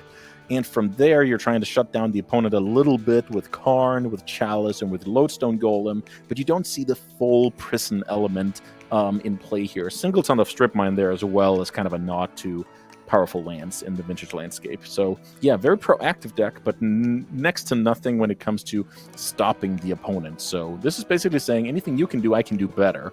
That's what this Fleshraker Shops deck is trying to say. I mean, honestly, that's a perfect way to put it as well. Scrawling Crawler, honestly, one of my little personal favorites in this one. And you pretty much put it exactly how I wanted to as well. It's going to punish you for playing Vintage. If you're going to draw a lot of cards, you're going to have to pay something for it. And that's exactly what we're going to look at here as we look at the other side of the table, which is, it's trying to draw a lot of cards, but not necessarily in the draw a lot of cards way as we take a look at this. Yeah. But we're not looking at 4 copies of stock up on the other side of the table, which is a little bit surprising to me as we're going to take a look at the different art on the snuff out. I just noticed that as I glanced over at the sideboard. It caught me off guard. Right. Yeah, so this deck used to be the premier control deck of the format, especially around the time of the last Eternal Weekend. By the way, shout out to the Fleshraker Shops player here, the reigning Vintage Eternal Weekend champion, Max Dorshan. But this blue-black version is the fair deck. This is trying to say no to the opponent. This is trying to cast, Spell Pierces and Forces, push your creatures, while grinding some advantage with Psychic Frog. So this deck is not a classical combo deck at all. This is as controlling as it gets when it comes to Vintage. So I'm pretty excited to see if Sandosh here has the tools to shut down the Shops deck. I couldn't tell you which way this is going, so I guess we'll have to see. Yeah, I am kind of interested in just the overall matchup here. Like this is exactly what we were talking about earlier too, with Lorien Revealed and it kind of working its way up and it working its way down versus the Modern Horizons land that lets you play it as the spell or play it as a land instead. Of course, Sink into Stupor. Yeah, Sink into Stupor, either using it as a utility card or using it as a land instead. Lorien Revealed is playing a different role of that, and I feel like the importance of it in here is the fact that it can find you underground sea, it can find you under city sewers. The fact that it's playing not only the source of a blue land, but it's playing you the source of a blue or black land, I feel like is a really important call for it. Definitely. Lorien Revealed, a Swiss Army knife. It does a lot for very little, so that's why that card is good. So now we have the hands here, and it looks like the Fleshraker deck will be on the play. It's a lot of action going on here. So now sequencing comes into play. What do you play first? Which counters are in the opponent's deck? How am I baiting to make sure I'm resolving the most powerful card in my hand? So Max is leading on Black Lotus here to give off as little information as possible, because it's very, very normal play pattern that if you counter the Black Lotus here, you kind of stifle the first turn of a powerful deck like the Fleshraker deck. But Mishra's Workshop has a little bit to say about that. Yeah, the continuous Black Lotus. Yeah. You can't counter this one, though. Yep, that is definitely true. So now, also worth noting, Mishra's Workshop does not cast the Fleshraker. We talked a little bit about the type of that card earlier when we spoke about Consign versus Steel Sabotage out of people's sideboard. And it's also true for Workshop. So for now, the Fleshraker is not castable. In comes the Crawler here. The Crawler is now punishing the opponent for playing Vintage, as I put it. And that is exactly what Sandosh was hoping for with that Ancestral Recall. This is going to become costly on the Crawler really quick as well. Ooh, Strip Mine gets drawn into this one. But very quickly on this also, for Sandosh, it's no land drawn, but it is a Lorien Revealed. So at what point now are you starting to get worried about your health total? Like, do you have like a measure of this when you look at a spot like this, or are you just kind of thinking in terms of, okay, well, the context of this is always going to be a particular spot? Like, I always feel like once I start getting down to like 2 attacks from my opponent where it's a lethal spot, that's where I really start to worry. Yeah, great point, and that is definitely also going to come up this game. One interaction I want to highlight here is how Orcish Bowmasters handles the Crawler if you play it on the opponent's turn, because on your upkeep, if you're the controller of the Crawler, you make both players draw a card. So now we're going to see... we did not see Orcish Bowmasters. If Sandosh had played Orcish Bowmasters there, he could have pinged off the Crawler, but it looks like he's prioritizing holding up Spell Pierce instead. But that is a good way for Blue Black to get rid of the Crawler, because that is kind of a forced extra draw on the upkeep. So 1 ping from the ETB and 1 punish ping from the trigger would have taken care of the 3/2. Here's Automaton. And the attack. Yeah. Okay, so at least there is the idea. Well. I mean, no, exactly. I've certainly missed these as well, too. It's like yeah, it is quite patterns. Convoluted, especially if you don't play Vintage every day. Like, well, I maybe don't play every day, but I play every other day, or think about the format at least. So no harm done here. We get to trade our token and the ETB trigger for the Trawler. You're 4 rounds into the day as well. You know, having automatic play patterns that are still good, that's an important thing. You've got to save mental power. No doubt. So now we're kind of entering the point where Sandosh is hoping to kind of stabilize, but then he also has to worry about pulling the game back in his direction, because otherwise you're just going to get buried by the top of Maxtortion's deck here. So lots of stuff to work with, but a bit of a complicated situation with the patchwork. Also, the hidden mode on Manifold Key, giving a creature unblockable, could come in handy this game. The hidden mode on it, this is the one I end up using the most every time I play this deck. Okay, fair enough. Maybe that's why I'm losing so much with this deck, because this is the one I end up using the most. Right. It's probably the reason why I'm putting it that way is we used to only have a Voltaic Key, which could only untap, so that one is kind of a new addition to Vintage players' arsenal. It's a big one that's trying to come down here, the Nettle Cyst, the non-creature creature. Yeah, which Spell Pierce really likes. So let's see here. It looks like Sandosh is prioritizing forcing to free up mana so that Snapcaster can cast a nice Ancestral Recall on this turn cycle, and even do it here before blockers. This is a very cool play, Nathan, because now we actually get to deal with the pesky Automaton while drawing 3 cards. This is a really big deal to have here, too. To be able to take care of Automaton, which is just going to continue to grow throughout the game. This is a tough one to handle for a lot of the control decks, too. Like, if you don't get to handle this early on, you don't handle it.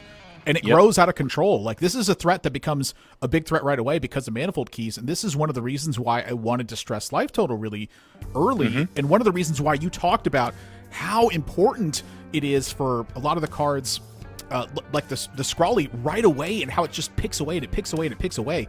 These cards, it just takes 1 or 2 attacks to really get at you. The mental misstep that Maxtortion teched is coming in handy here. He's very happy to have that counter the Ancestral Recall. But now we build our own Ancestral Recall here with Treasure Cruise. The Lego Ancestral Recall. Yeah. Also a restricted card in Vintage. That card is... Oh my. Wasteland is awesome here because your opponent has missed the land drop for the last handful of turns, so that is definitely good. And this is exactly what you want. You want to set up a situation where turns pass by, the opponent does not develop, but you do. So this is pretty perfect recovery on the side of the Lurrus control pair. Yeah, this is Control 101. Get ahead and then build. So now the stock up is probably looking for counters. I would just imagine that would be the preferred way to finish this game. Mind you, there is just also 4 copies of Fatal Push on Sandyosh's side as well. This is pretty much just everything that's going to be in the bank right now. You have threats that are there. You just cast a Time Walk. You got Lorien revealed in hand. You have a Spell Pierce. You have Wasteland in hand. There's no mana on the other side. Like, what on earth is Max supposed to do? It had the early threat deflected. This is pretty much the end at this point. It's just going to be smooth sailing from here. Most likely, yeah. Especially since we're actually finding good cards off the top of the draw 3 here. Yeah, pretty nice stuff. So okay, so Max is in the game here. I think that was that's a nice his window. Especially because Spell Pierce and Force of Negation, they don't handle creatures very well. That's a true story. Brainstorm looking for something here to handle it. Wow, Mishra's Fatal Push will do. Yeah, Mishra's Bauble Fatal Push is a heck of a combo. Oh yeah. Finding tricky ways to get Revolt Fetches the most obvious. Wasteland, very nice. Bauble, a bit more tricky, but can definitely be done. Sometimes even dazing back a land will trigger Revolt, so lots of options. I really like this a lot. Just seeing what's up so we can kind of plan our turn a little bit better. Do we bring Lurrus? Do we play Psychic Frog? Do we wasteland that tomb?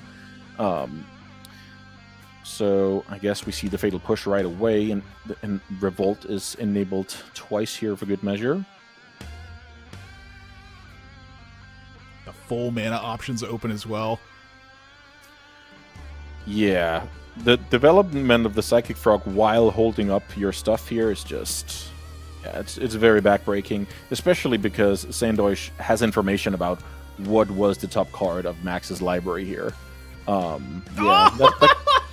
Oh my gosh! That card is good, but it's unfortunately not castable, and I feel like, I didn't do the math here, but I feel like Sandoish actually had lethal on the following turn. Sorry that ends up going away there, but that was to emulate the vision that Max had as he looked at the board this turn, and we went into it. So now we actually have a cool situation where if we bring back our Lurrus, we can discard 6 cards to Frog and deal exactly lethal. The 3 mana add 1! Which would be cool to see. Especially with open deck lists, you can actually just see if there's any way to possibly interact for 1 mana outside in Max's deck. And once you kind of realize that's not the case, you can go for it here, like the true champ that Sandoish is here. He's on a mission here. The strange calculable lethal that you can't have in a lot of situations, just in case your opponent has like a random dismember in the main deck or something like. I've had a situation come up with this one time ever in my history of playing Magic, and I've seen it happen with other players dozens of times. I feel like when I watch them play, I'm like, how do you keep getting in these situations? Maybe I'm doing something wrong. We're going over to game number 2 now, as Max had such a strong opener, but just got steamrolled afterwards. The Black Lotus in the opening hand getting forced, I feel like, was such a key play. I feel like so many players want to let the Black Lotus through and counter afterwards. But when you think about the card, Black Lotus, like, why is it what it is? That always wants to change my mind on it. And like, just from a standpoint of like, there's a reason that card takes the view of you knowing what it is. It's not a coincidence. It's not because you're supposed to try to get value off of countering what comes afterwards. It's not the card afterwards that you remember. It's the Black Lotus that you remember. It's a very simple little thing. I know that's kind of like a fallacy to look at the card that way, but it's a Black Lotus. Counter the Black Lotus. So to just nuance that a little bit, if you're playing Vintage at home, you should probably counter it a little bit more often than you're doing with Force of Negation, and maybe let it resolve a little bit more if you're holding Force of Will, because that's exactly the thing that came up here. The Black Lotus represents powerful creatures, and those cannot be Force negated. So that's what made it a good play in my book, to kind of cut off the head of the snake there. Turn 1 the One Ring. How do you like that? Is that fair play? No. Turn 4 the One Ring isn't fair. What do you mean turn 1? True. But we have Mishra's Workshop and Moxen over here in Vintage, so this is a play we see frequently. Turn 1 the One Ring. That's why the format is so centered around Force of Will, Force of Negation, Collector Oof, Null Rod, because consigned to memory, we kind of have to account for that. That's the world we're living in. Cards on the board for Max, a big one that you're looking at that you really don't see in any other format. When I'm staring at this Argenta Mastercore, so many times you look at this card and you're like, Argenta Mastercore. If you're new to Vintage, this is one of those cards that really comes out of left field. Talk to me about Argenta Mastercore and why this is a card where it's found its home in Vintage play.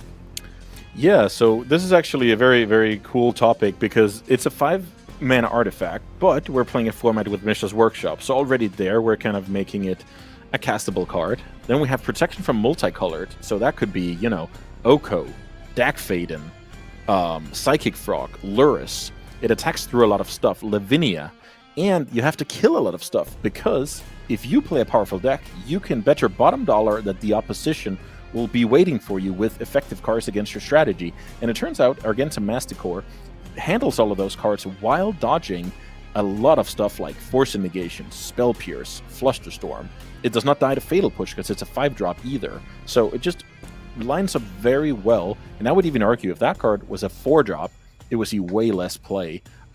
So yeah, sometimes it's a blessing in disguise to be more expensive, I guess, in Vintage. It's a very, very unusual style of card that ends up getting played in that spot. But the fact that it's also destroying non-land permanents, it's so flexible out of your sideboard. In the main deck, you have no idea what you want it against. But out of the sideboard, you know exactly what you want it against. And so that's a powerful tool.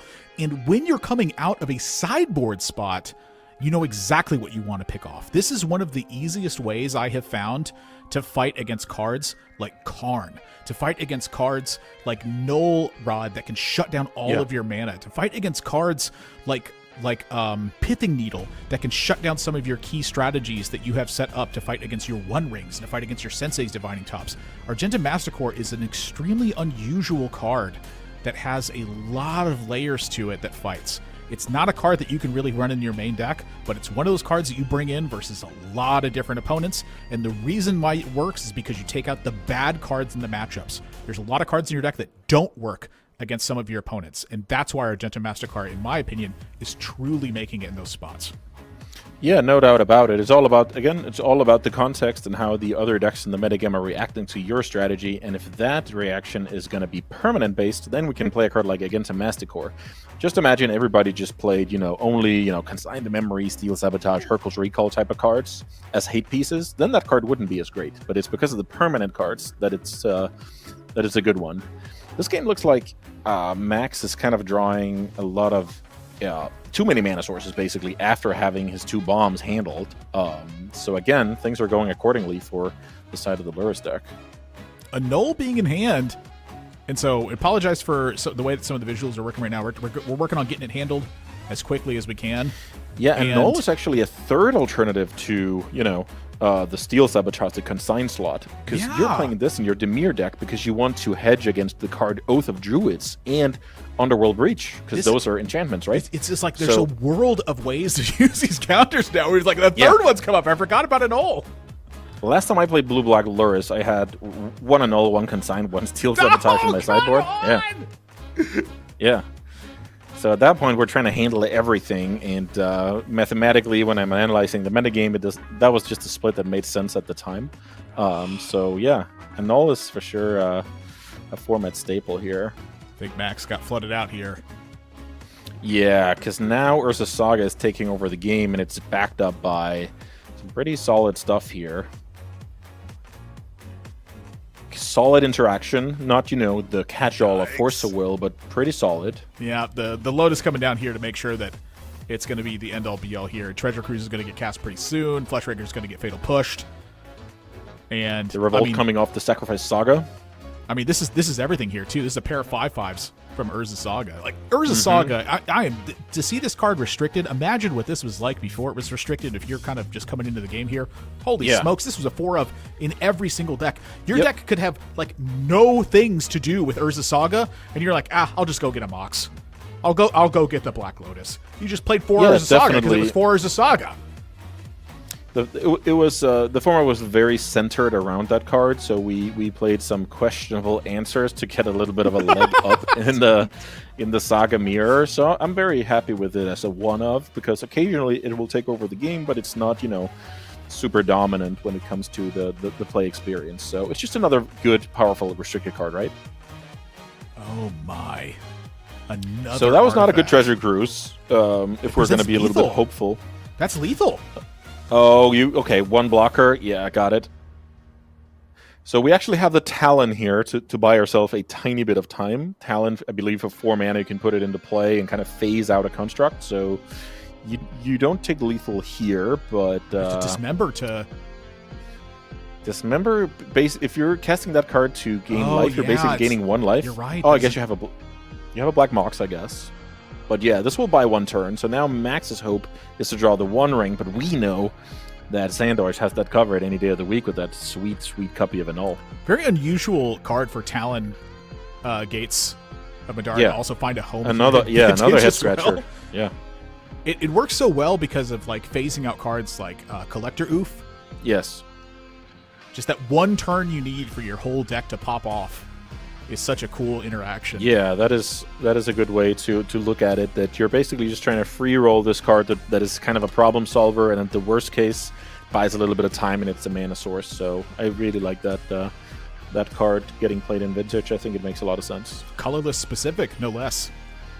That's true. It can even filter in case you need it.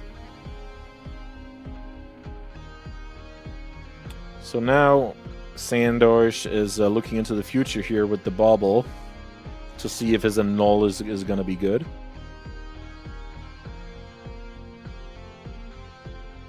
Yeah, that pretty much locks it up at this point. It sure does. Here's Manifold Key, but nothing to use it for. Here's, I guess, a little bit of Dismember going out in style, I bet. Yeah, it just is what it is. You know, sometimes you get flooded out. So what happened to Max? 2 big threats, countered, and then Sandioish just got the goods after that one. That is Magic 101 at times. And a good deck backed up by good cards. Well, that's going to do it in that one. 5-0 now for Sandioish. And Max is not out of the tournament, though, now. That's going to put him at 4-1 going into that last round now. So, you know, if you get the 0-2 in the last 2 rounds, we looked at the prizes earlier, though. It's still at 4-2, not out of it with going home empty-handed on that spot. But for Sandwich now, that is locked up for a big prize. Oh, yeah. In a spot like this one now. I mean, 5-0 to start this one. But like you said, this is the home that he is sitting in right now. Like, the Vintage, when it's your format, when you got the goods, when you know it, and you bring the right deck, like, that is the spelling to look at it. You know, so many times players look at Vintage and they go, it's just bomb after bomb after bomb. But there's so many nuances and layers to Vintage that have big skill expression in it.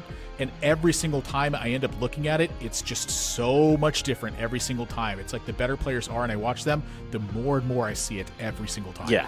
It's definitely all about the details. As I talked a little bit about this round, when you're looking at a hand with 7 mana turn 1, it's all about your sequencing. Do you let your opponent make the wrong decision? How do you bait them into that to manipulate the outcome?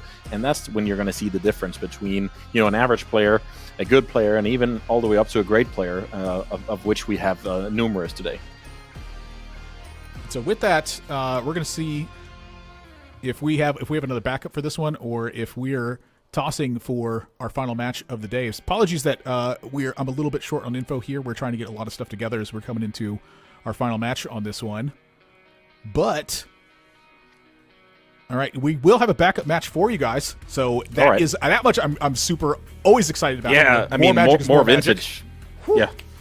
Gosh, Vintage couldn't be better. So talk to me a little bit more. Again, we were talking about the article that you're writing now for the MTGO Vintage Cube, which is now just available. It's not a seasonally available draft at this point. What is the website again for that? And talk to me a little bit more about the articles that you're writing for this. Yeah, so MTGO.com is your place if you want to know, you know, what's going on with future plans, event schedule, stuff like that. And I recently wrote an article for Vintage Cube, and definitely go read that if you're new to the format. But remove the cube from that, and we have more Vintage here, Nathan. We do, and as I'm taking a look at it for Terabad, I refuse to believe that is the case for the level of play here. Oh, definitely. Carl is a world-class player, regular on the Pro Tour, and great mind when it comes to, I would say, all formats of Magic. It's pretty mesmerizing, really. You can usually tell by that land choice. Anyone who's willing to play a basic land that looks like that, you just know. I actually didn't. Was that Guru Island? No, that's the original Mark Pool. Oh. Okay. I see the good old Alpha. Yeah, that's actually my favorite as well. A little bit of the flipped one, the one that's the other side. Okay, which is this kind of has some like sunset or sunrise to it, which I really like, and the other one is more like normal blue, right? In the artwork. That one's a little bit darker that we're looking at right now. Mm-hmm. Yeah. Up against Min actually won the standard last month. Oof. For the MTGO Creator Showdown. Amazing. So it looks like we have a Sultai deck, but not a Lurrus deck. That's because we can see the Hull Breacher and the Oko, right? That's kind of some of the stuff you're giving up if you're playing Lurrus as a companion. And it's up against the Grixis Breach deck that we have already seen in the hands of Todd Anderson. Pretty cool matchup here, Frog versus Frog. It's always good fun. Abraid's such an unusual card to see brought to Vintage. Like, this is a card I feel like I wouldn't expect to see at a table in a vintage matchup, but honestly, it kind of just fits the bill. It's, small little creatures that want to be hit a lot of times, stuff like Deathrite Shaman, as you were just mentioning, Luris, being able to hit the table. And then also, what else is in vintage? Oh, that's right, super powerful artifacts. Yeah, Abrade is a card in this deck where, so you want to end things with a combo finish with Underworld Breach, but that means you have to sometimes play through Lavinia, Bowmasters, Collector Ooth, aside from the cards that you just talked about. So yeah, Abrade just is good because it also kills some block pieces out of Workshop decks, even Hollow One out of Bazaar Baghdad strategy. So it actually checks all boxes except the card that's on the table right now, which is Psychic Frog. So ironically, it's not the card for the job at hand. Oh, this is kind of cool though, is the Fatal Push getting drawn here from Terrabat. So now a pretty cool decision point here of being able to land Abrade into Fatal Push, kind of getting to a point where can I get my opponent to discard more cards than they should, and then additionally having Fatal Push to finish off the job on this Psychic Frog. You can get quite a few cards out of this Abrade if the timing here makes sense, or do you just want to use the Abrade for a later purpose? Yeah, so there's a lot of stuff going on here. The first thing I want to mention is Min passed the turn with 3 mana up. We're playing open deck list, and Hull Breacher would actually be a good card in this spot. So Carl will be thinking about this. Terabad is, that's for sure, on his radar, especially in the open list tournament. So what you're alluding to is if the two frogs kind of collide, I attack, you block, we start investing cards, then Fatal Push is a big punish, because let's just imagine we both discard 3 cards and then I push your frog. Like, that's huge, right? So it kind of depends on how much Carl wants to high roll in this situation and how much he just wants the bread and butter, try and kill the frog and play the red source and get in for damage, then using the Abrade to kill the potential Hull Breacher, because that will negate the bonus of connecting with a frog. So lots of stuff going on here that has a lot to do with how, aggressive you want to get with things. But this makes sense. This is the Gabriel Nassif play, I'll say. Then you're Fatal Pushing first. And then if you want to high roll a little bit, you wait for a good discard exchange. Fatal Push, they run Mental Missteps into each other, looks like. Both players had a Mental Misstep to back it up. And then the Hull Breacher is going to hopefully try and stop the frog, but then the Abrade will take care of the Hull Breacher. So Terabad solved the riddle here before the lights were turned off here. But I think that's pretty fair to say that was the evolution of that turn. Okay, we actually get to see the action here. So this is perfect because Abrade will take care of Hull Breacher, and then Psychic Frog will connect favorably. And all things considered, Terabad had a very good turn here. Force is really the only thing that can make this hand a little bit better after that draw. Yeah, because when you have a Psychic Frog going, you just need to ride that to victory, right? That's all you need. But now it's actually going to be a contested game because shields are down. So this is another situation where it's kind of interesting, is because Min has Oko here to shut down the Psychic Frog, but the thing about it is Oko turns the base into a 3/3 and shuts down the abilities. Oko can be challenged in that nature by if Carl wants to discard cards and add +1/+1 counters. You can actually handle the Oko right away in a spot like that. So Min has a couple of problems that are happening here, which is, number one, if the only protection to Oko is base of a 3/3 on the Psychic Frog, he handles card draw getting shut down, but that's not necessarily shutting down card draw. There's plenty of stuff in Carl's deck that's going to be drawing cards. Yeah, great point here about the interaction between Oko and Psychic Frog. I think Min is forced into it, but, he actually decides to go a different direction. So let me just finish that thought. If you Oko onto the Frog, Carl would have to discard 2 cards to make it a 5/6. A 5/5, of course. And at that point, it would have just killed the Oko with 1 attack. And then Carl is left with a 5/5, and that is even by itself hard to deal with for Min. It looks like he's choosing a bit of a different strategy where he's trying to strip Carl's ability to play red cards, then develop a Deathrite Shaman and kind of hope that Treasure Cruise can maybe get him back into the game. But this also does mean that Psychic Frog is connecting once again. So very, very tricky spot here for the Sultai deck. Playing from behind against a Psychic Frog is just not where you want to be. Yeah, this is really interesting. I'm trying to look to see if the Wasteland is bearing like a turn-to-turn interaction, like if you're looking to see like if there's a Gush here that you're worried about. Yeah, this is the exact same breach list that we've seen earlier from Tandy. So it's mainly just trying to build a little bit of graveyard for that Treasure Cruise to be the combat card, while also hopefully stifling your opponent's ability to do something overwhelming. So that was the one play we had available, and the other one was play the Oko, and then it would end up like we already discussed. So tough spot regardless. And Carl doesn't mind this at all. Already has the third land, even has stock up, keeps hitting in with Psychic Frog. So this is a bit more of a classic. I usually call the Frog like a good version or modern version of Ophidian. This is like back in the day, right? Connect with Ophidian, draw an extra card. That feels good, right? It's a tiny bit better. This is a tiny bit better version of that card, but same deal. Every attack step is just gonna get you a bigger advantage bar, basically.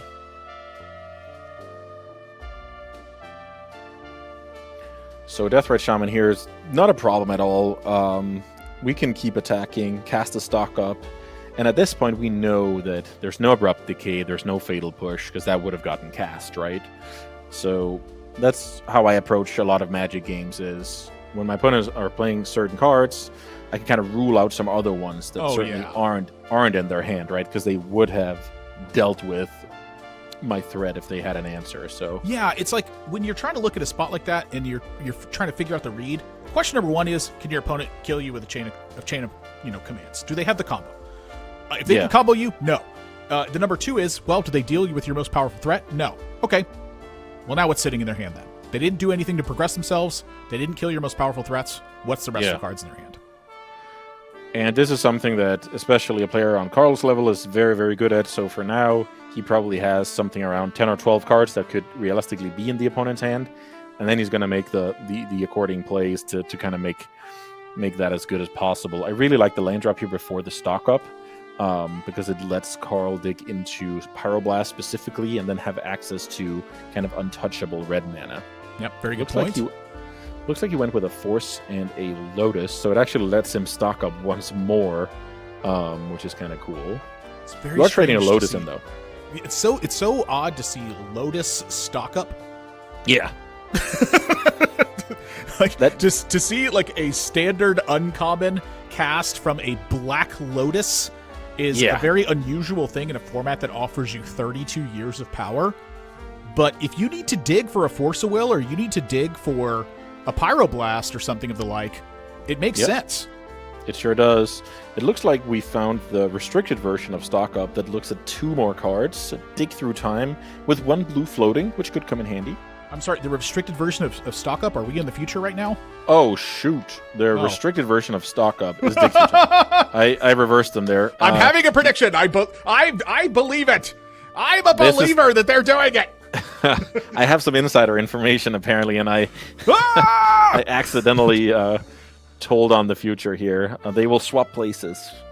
Before we know it, it's going to be 4 Dig Through Time, and only a single Stock Up. That would be funny. I'm sorry. I really apologize for this one. We're having some big technical issues with the way that the match is being displayed on this one. We're getting word that there's just a syncing issue, and that there's really not too many ways for us to be able to fix this in the moment. So we're going to go ahead and take a step out of this one. We apologize for this. There's just really not a way for this to fix this one. Again, I'm really sorry about this. There's not a way for us to handle it right now. Gosh, I'm really sorry about that. So with that, we're going to go ahead and go to a break. And when we come back for this one, we're going to be heading into our next round of this one, and we're going to be finding out, determining who is going to be a player that's perhaps heading into our 6-0 matches, and who's going to be taking home a big prize, who's going to be taking home second place, and the rest throughout of that one. So don't go anywhere. Our final match of the MTGO Creator Showdown is going to be coming up.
right, we have gotten the issue fixed. I lied.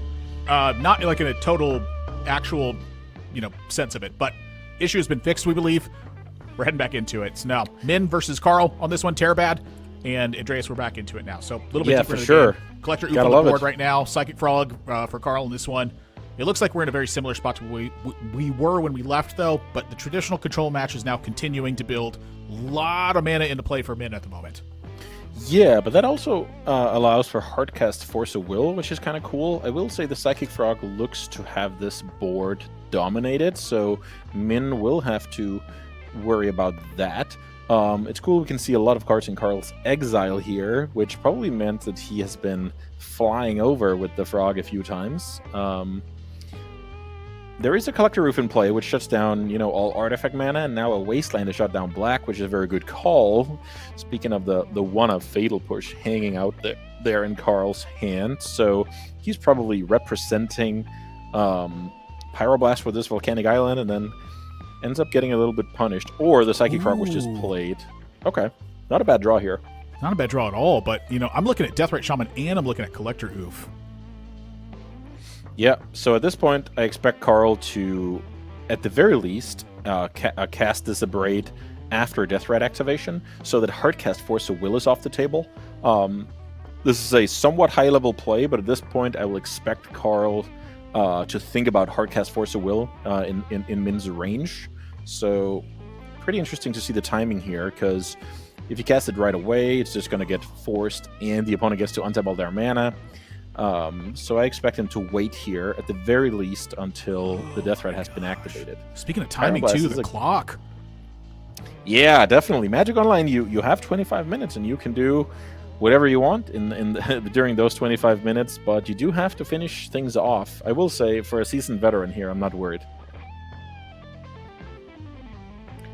And here comes the timing I talked about. Only real question is, I guess, which creature is going to get killed. I would guess the Oof. Okay. Wow. Oof getting killed here. I just noticed this is just high-level timing, because if you do it into the 5 mana, it gets forced. But if you do it now, you get to kind of strand that Force of Will. And here's another cool interactive spell as the Demonic Tutor finds the hand. Let's see. Min targeted an instant or sorcery in Carl's graveyard, but Carl used Psychic Frog to fizzle the Deathrite Shaman's ability, which is just a cool interaction. That is a huge draw on Demonic Tutor right now. Mm-hmm. This draw on the Demonic Tutor, I feel like just took Min from I'd say a pretty, moderately even spot to. I mean, Min's got to be heavily favored at this point. Yeah, I think Min went from slightly behind to, at the very least, slightly ahead here, which is cool. So. But I see Ancestral Recall in the graveyard, so we talked about this before. What's the next best thing to Ancestral Recall in this spot? It's build your own here with a Cruise. Ooh, you want to play about your land first here, buddy? In case. Or do you want to draw Wasteland? Well, that is exactly the trade-off, but the thing is, just imagine you get this countered, and you don't have the Force of Will mana for it, because you didn't play your land. But he gets away with it, obviously, here, so here he looks like a genius.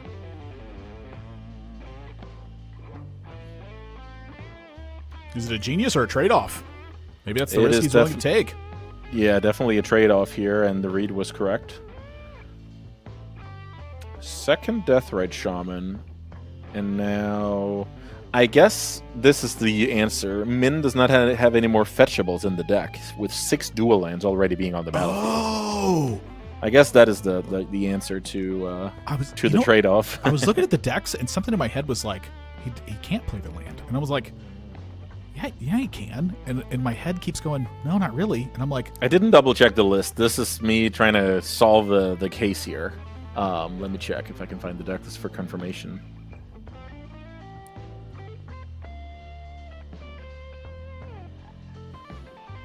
Yeah, pretty high-level stuff here. And our Carl has a decision to make. Tapped black mana is not what he was hoping for, but it's better than a Saga is what he's evaluating here.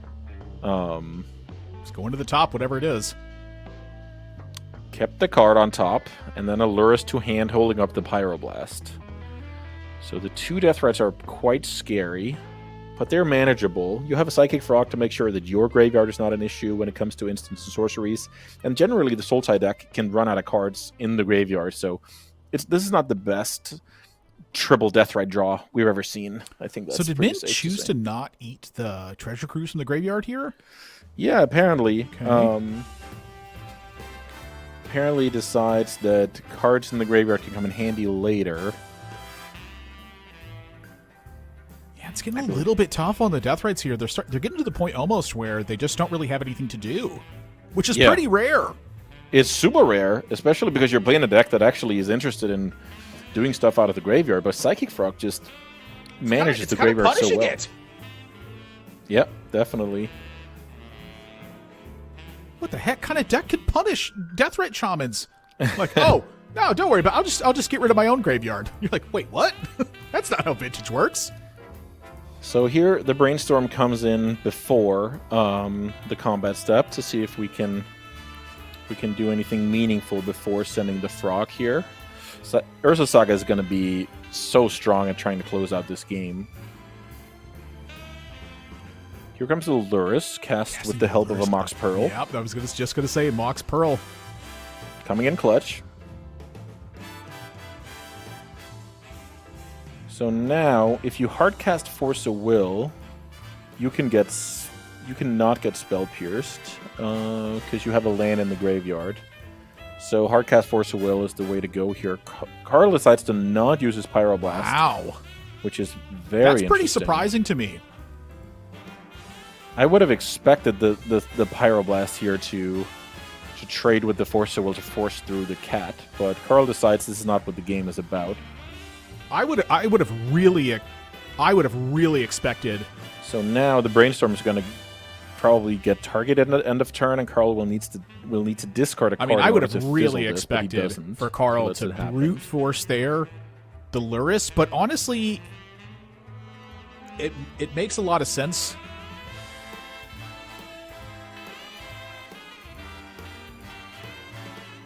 To me, it makes a... Abrupt Decay was amazing here because that is not a card you can interact with, and it kills the Frog off.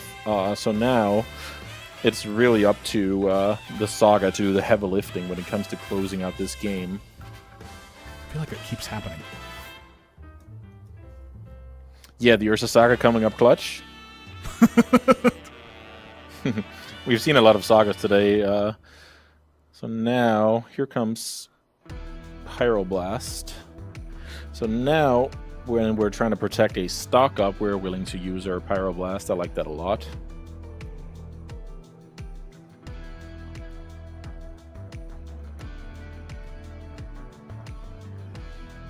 Not the most impressive stock up here. Frog gets in there. I guess it's time to chum block. Oh wow, okay. Whoa! And this is to try to do exactly what I had happened to weirdly mention earlier, which is buy the cards from the hand and then punish it afterwards. Yes. This is crazy!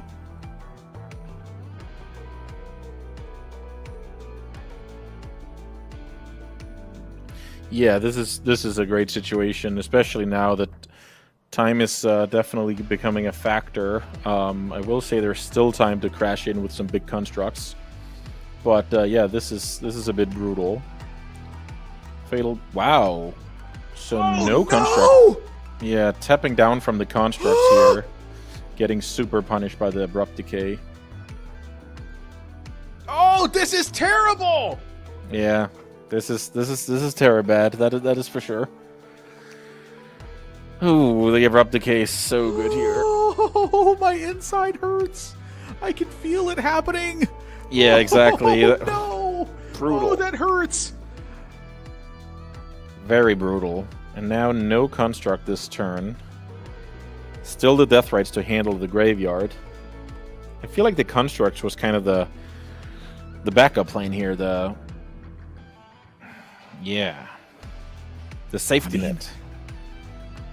I mean, it is going to be tough just because the Death Right... Is it a fourth Death Right Shaman? Yeah, it's a fourth Death Right. You just drew like 3 in a row. Shortest time span we've ever seen. I think it's 3 in a row. Yeah, sounds about right. It could be that Carl was just calculating that he had to have the win here off of this. because he was just going to get burned through from the Deathrite Shamans. Like, there's just so much action that's been going on that he goes, I just have to take these out or I'm going to lose. Like, he's just going to get burned. So I think that's probably where the thinking's going. It's definitely possible, especially once the Deathrite starts chump blocking and then can kind of even gain life from each other. Well, yeah, I think that's probably just it. Just his clock on top of that, and just Carl's not going to have the time to get there at this point, and that's going to be it. That is going to be it to the timer here. That's kind of brutal because this was a very, very close game, but that's the difference between playing on Magic Online and then playing in paper, where it's a bit more fluid, the time distribution between you and stuff like that. But close one here, and Min escapes with the win. That is it's a tough game on that one, but honestly, that is kind of a game that really demonstrates how Deathrite Shaman got to the point it's at in Magic right now, where a lot of times players look at that card and they go, this is kind of good, this is okay, but the more you play with that card, it's like this absolutely overbearing card where over time you go, oh my gosh, they're like, wait, this card added mana, and now it's taking care of my graveyard. Oh, now it's draining life. And now it's draining out my opponent. Alive. Like, oh, it does everything. Yeah, definitely good point about it. And it even looked like this was not a very exciting Deathrite Shaman game, but they end up being the difference anyway. So pretty cool display. That's what it is. All right, so now on this one, we're going to take a break. And when we come back, then it's going to be our final match of the day. So we got the issue solved, and now it's all solved up. We're going to come back and actually get our last round done. So stay tuned. Final match.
the MTGO Creator Showdown, and we are headed into our final round of the day. I'm Nathan Zamora. I'm joined by Andreas Peterson. Andreas Peterson? I almost said Adrian Peterson. He's just going to barrel through everyone and knock them over. It's kind of what you do in Vintage, though. When we come into our final round here, this is like the matchup. If you had to like pick two players, honestly, I think that this could have been a realistic one that you could have picked for this one, Andreas. This is like a battle of Magic Titans that we're looking at for this one. Of course, one of them, I feel like you would have had to pick the format for this one. But my gosh, when we look at these standings right now, this is a crazy match that we have headed into the final of this one. It has been a heck of a day of pretty much classic Vintage all the way across. No doubt about it. And here at the top of the standings, we have Sandoish. We've already seen him dispatch of the reigning Eternal Weekend champion, Maxtortion. So what's the next challenge? Talk about a final boss. Good old Reed Duke, the Reader Rapid, is waiting for him as the last hurdle to get to that very, very coveted 6-0 finish. So that's what we have on the card here. A true treat. If you love Vintage, this is must-see television. Yeah, I mean, Reed Duke is like not the final boss I want to go up against. I think they should nerf Reed Duke a little bit. But when you take a look at the deck that Sandoish is playing here, this was what we saw earlier today if you were tuning in throughout all the matches. And honestly, just put on pretty much the classic control show that we ended up seeing here. We talked about a little bit about one of the big picks as you take a look at the second column here, Lorien Revealed, and it getting played. There's another card that has been played in this slot as the blue utility land as well in this spot, but Lorien Revealed, one of the big picks that's being played here for Sandoish, and it's to find that Underground Sea as the big land here, because this deck needs to operate on the utility. It needs the black mana to go along with this one, and Lorien Revealed played as a 3-of in order to find that, but also act as the force fuel. It turns out when your fetch land can also pitch to Force Will and draw 3 cards in the late game, it's pretty darn good. So this Dimir deck is just the classic control deck when it comes to Vintage. You're trying to negate what the opponent's doing via the Bowmasters and the free counter magic, and let's see if he succeeds and what he's up against. The other classic Dimir deck. These two decks share a bunch of cards, but there's huge differences here. Reed Duke is playing a Doomsday deck, but his variety here is of the Lurrus kind, and Lurrus provides him with a bit more oomph in the later stages of the game. He's not as all-in as some of the other Doomsday decks, and I'm just super excited to see, because if Reed is able to overcome this control deck, I will seriously consider this build for my next Vintage tournament. I think it's awesome to see how flexible he's been treating this deck. Sometimes I'm a combo deck, sometimes I'm a control deck, and I trust Reed's ability to pick the right spot in the finals here. Wow, that's a big statement right there. We've talked a little bit about how Doomsday is a deck that really requires a lot of reps and a lot of practice on it, and Reed Duke is a player that has a lot of reps and a lot of practice on it. How much have you practiced on Doomsday? A ton, for years. It was my first Vintage deck 20 years ago, and I still play it to this day. I don't play it all the time, but it's still in my wheelhouse, I'll say. Oh, I'm sorry. I was saying wow to the draws that Reed Duke picked up here, not to your practice 20 years ago. I'm sorry about that. Yeah, not a problem at all. Reed Duke, resolving turn 1 Ancestral Recall is definitely awesome. Just notice how big the play draw is here, because on the other side of the table we had Orcish Bowmasters, and then of course the mental misstep off the top of the deck after your opponent has resolved Ancestral Recall. That's a bit of a feel bad there, but it's good entertainment. You might have noticed that Reed Duke has 8 cards in hand and gone, wait a second, why didn't he discard a card? The key there is the upkeep of casting Ancestral Recall. It's to play around a card like Force of Negation. Force of Negation can only be played for free on your opponent's turn, or rather free, without mana cost on your opponent's turn. So Reed Duke's playing that to make sure he's getting around that pitch. It's really important there. Especially because, first of all, you're playing around some of the opponent's interaction, and you are discarding a card at your cleanup step. So multiple layer to the advantages of casting in the opponent's upkeep.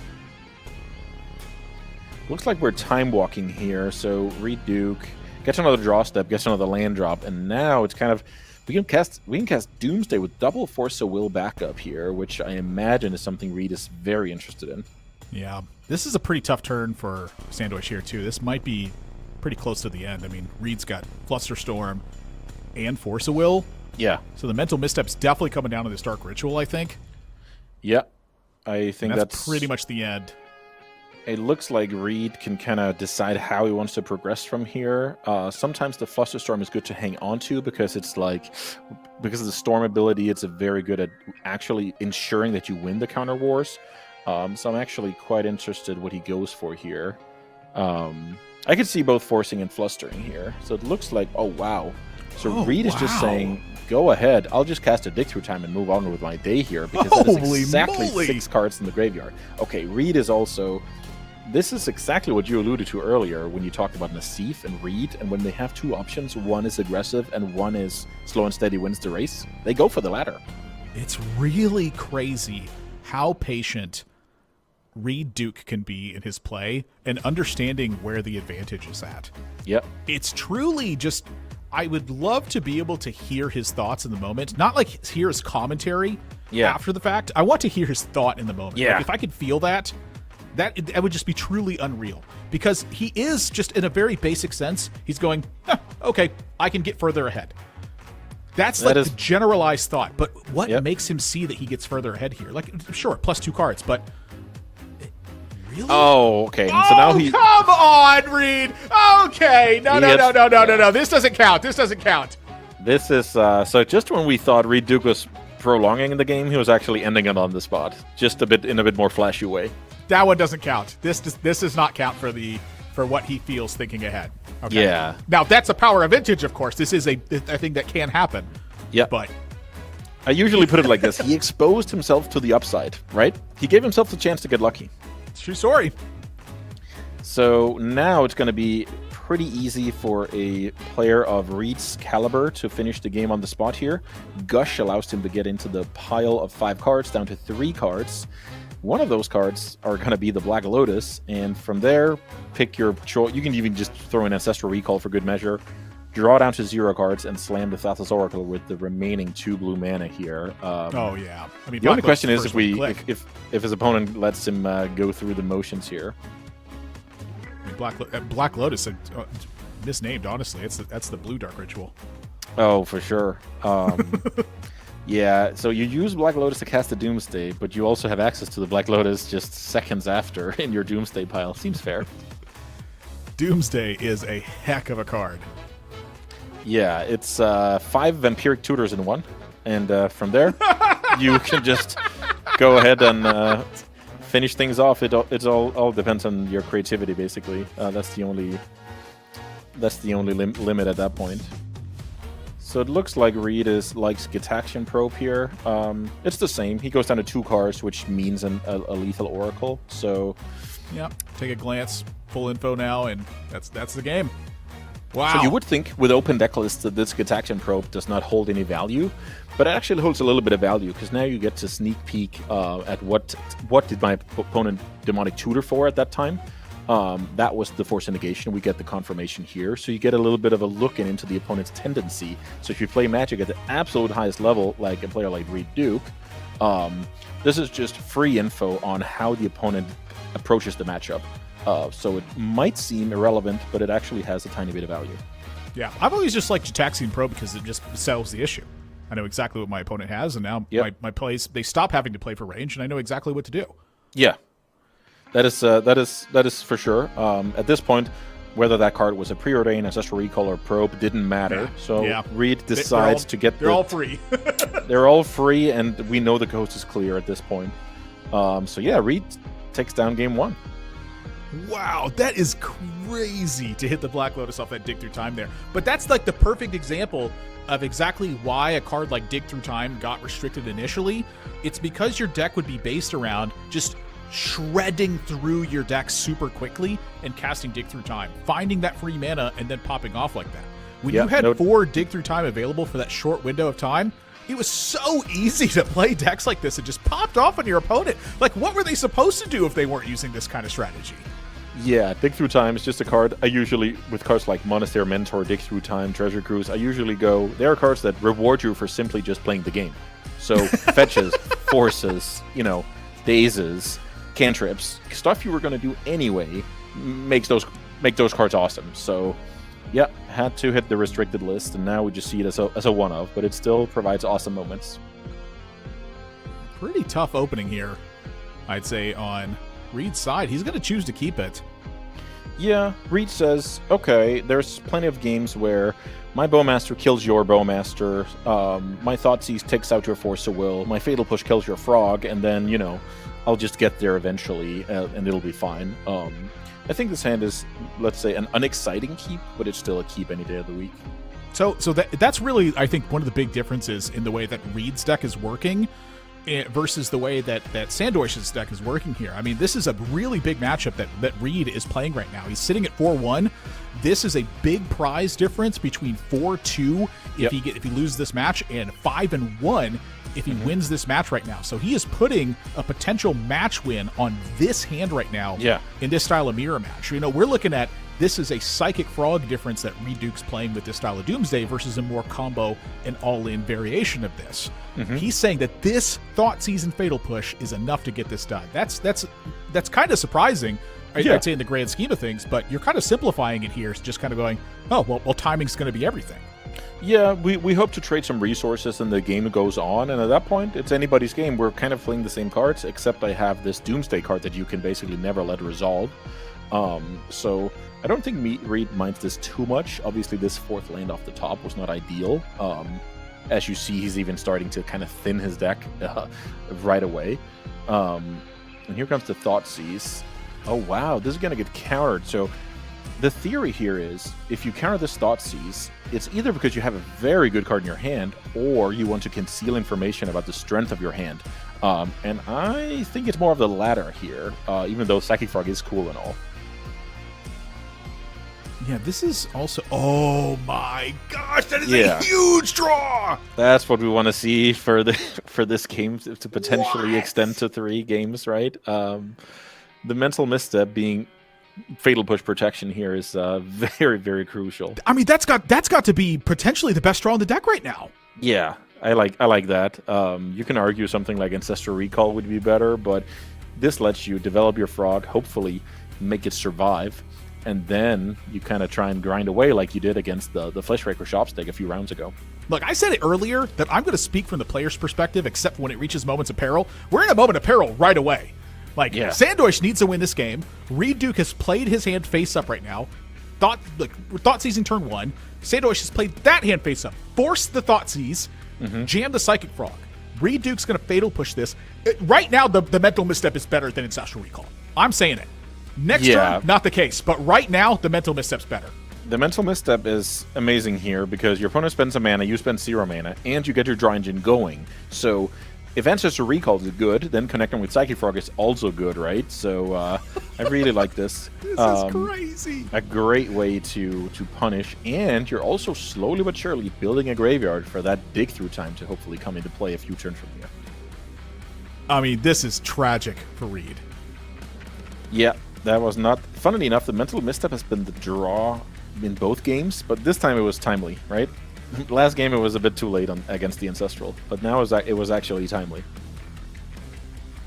Reed knowing that there's no days on the other side.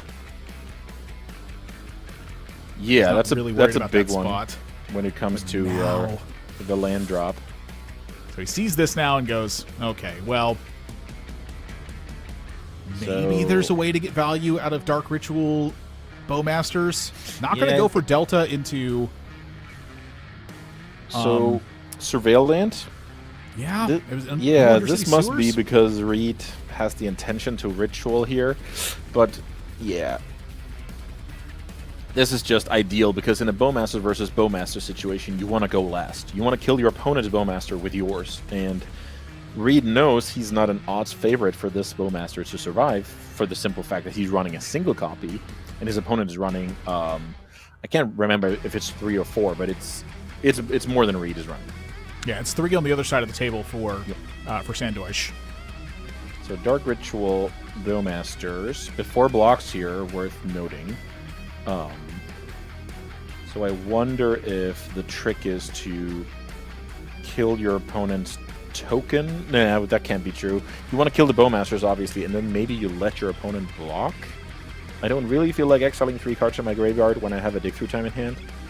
But I'm actually interested to see what Sandoish is valuing here. The card right now, or more cards in the in the graveyard bank here for dig through time. So it's kind of tough for me to imagine that you're not discarding the Underground Sea at that point. Yeah, that is definitely going to happen. So that's the pressure that Reed's trying to apply, is the fact that you're just picking cards off of your opponent's hand. Yeah, so wait. the flying here. Post-combat. Okay. Yeah, we are just trying to get through blocks here, basically, and then we want to make sure we don't get punished for the extra draw by flashing in this Bowmaster before the damage. I like that a lot. Yeah, there is a daze on Reed's side of the table here, so a minor risk, I would say, for Sandwich. Yeah, definitely. That would have been super brutal here. But Reed really disguised his play well with the only one mana available using Dark Ritual here. Unfortunately, it didn't quite pay off. Having your Bowmasters killed by opposing Bowmaster is not ideal, especially your Lurrus deck and you just wasted, I'm not going to say wasted, you just exhausted a Dark Ritual, so now you don't have that one to get Lurrus back and get your Bowmasters back, so okay, maybe a little bit. Yeah, well, I mean, yeah, I think Reed's just probably just, this is just sometimes these are openings here. So I'm not really convinced of Reed's keep in the opening for this one, but he definitely it just blew up in his face is really, I think, a bigger part. Let me put it this way. The hand couldn't afford drawing 2 or 3 more lands. That was just... Oh, for sure not. I mean, this is a horrible pan out for Reed. No question about it. So here, with the Fatal Push getting drawn, I actually like not killing the Orc army and simply just saying, if you want to chum block, fair enough. I'll keep playing the game and then hopefully use this Fatal Push to kill the Lurrus later on. We don't have access to Revolt right now. Second Psychic Frog hits the table, and now Reed is in big trouble. Oh, no. That does not help. I will say that if we can play the Lurrus out and maybe Reed doesn't run Surveil Land. I actually can't remember. No, he's got one in the deck. Okay. So he's just very patient with it. He's just wanting to spend his mana, I think, is really what it's been. Oh, he's playing the spell bomb here. Okay. Yep, I like it. So now, if we don't find a way to get Revolt on the side of the blue-black control deck, things could slow down a little bit, and I think that's Reed's only hope at this point. Oh, well. Wow! Very nice draw here. The draws have been insane from Sandwich's side. Here's the thing about it, is on Reed Duke's side with his strategy, it really ended up boiling down to a who's drawing it sort of style of play, which that's a totally okay hand to kind of keep. But that's really where he got punished on this spot, is that Sandwich ended up drawing one card that was better, and it almost seemed like it locked the game at that point. Yeah, now look at this attack. You're attacking with everything. Reed is blocking the Orc army, but what do you know? Now a permanent has left the battlefield, and Fatal Push is on as they terminate for the Lurrus. Oh my gosh. Okay, he's going for the quad frog here. Pretty cool. You might want a Demonic Tutor for a Force of Will, though, in this spot. I feel like that is the proper way to turtle up. You are already dominating the board.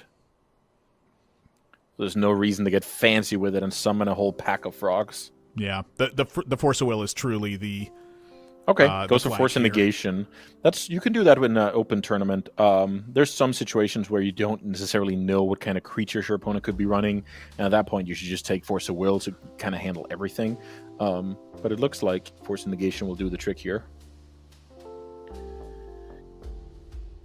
So now the only way to fight back into this game for Reed is to go Dig Through Time. That will get met with a Force and Negation. Then you have to crack your Nihil Spellbomb and find a blue card to kind of force it through. That's how we give ourselves a shot this game.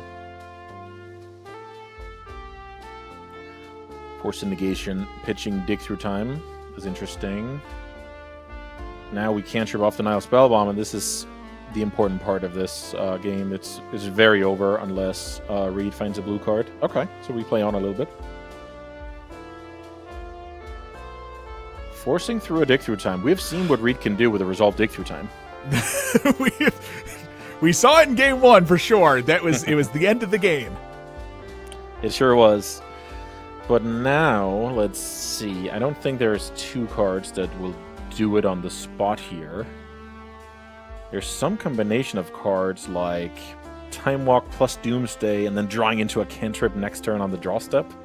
That will do it. And I feel like it's kind of time to high roll here. Reed is trying to show us as much as he can when it comes to these 7 cards. Reed has already played a land, I believe, and fetched out the island this turn, so there's no shenanigans that he can do with the land drop. He is looking, how much damage is he going to take next turn? 4 on board, and then we know that Luris in the companion zone is +1 damage, so 4 plus 4, so that's only 8. Okay, so Doomsday Gush. So now the play is cool, because we have to pass, and then we take 1 more hit. We hope our opponent draws a bunch of bricks, and then we can go Doomsday Gush and win the game. I will say, though, a bunch of bricks. that is not a bunch of bricks. That is not a bunch of bricks. That is a lot of stuff. Yeah. You're going to need a lot of bricks. And Time Walk is the opposite of that, so cool.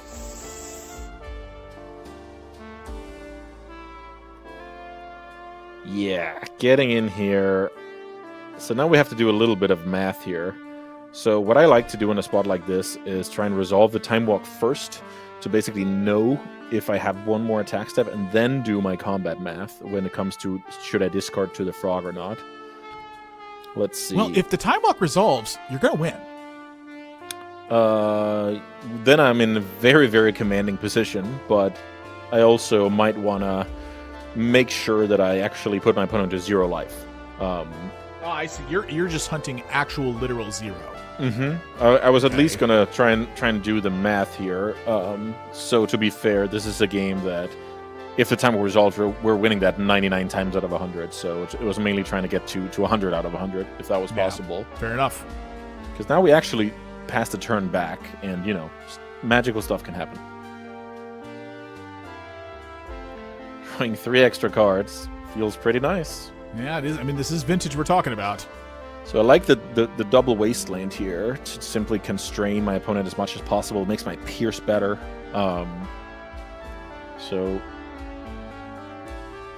see that, and yeah, Reed is out of gas now. He gave himself a chance here, but the Time Walk was too strong. We're going to game 3. Yeah, and we wouldn't want it any other way. So I guess in a matchup like this, we're actively rooting for the player who's behind. All right, so Reed's going to gush. He's going to gush, and then he's going to go to 0 because of that Bowmasters in hand. Do something crazy for this? Oh, no, it's just the Bowmasters. Yeah, the Bowmaster will ping Reed for 1 and then punish him with 4 pings afterwards. So that is exactly enough to get the job done. And a pair of Bowmasters, yeah. This card is so insane. Yeah. Gosh, yeah, it's awesome. Bowmasters is a card that the first time I read it, I was like, wow, this card's pretty good. Yeah. And the first time I played against it, I was like, wow, that card's really good. And the next time I played against it, I was like, okay. I was like, what am I supposed to do versus this thing? And then it started showing up everywhere. It sure does a lot.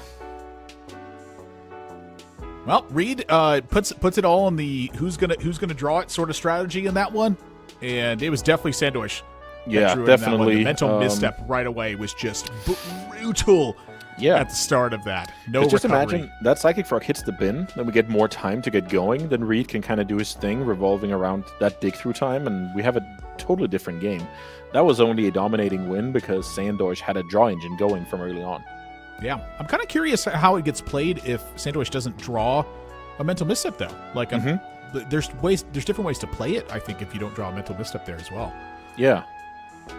Yeah, it definitely changes a lot. That's one of the hardest things about Magic is you try and sit there and you think about a plan. You think about how a certain matchup can play out.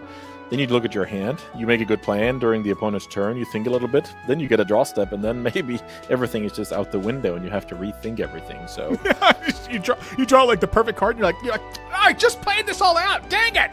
Yeah, it is actually. It's harder than it sounds like when you already kind of locked yourself into a certain plan, and especially in a format with restricted cards. At that point, so many variables. But I really like how that worked out for Sandorsh. Obviously, the misstep taking care of fatal push, so the frog could push through, and the card advantage inevitably ended up forcing game 3.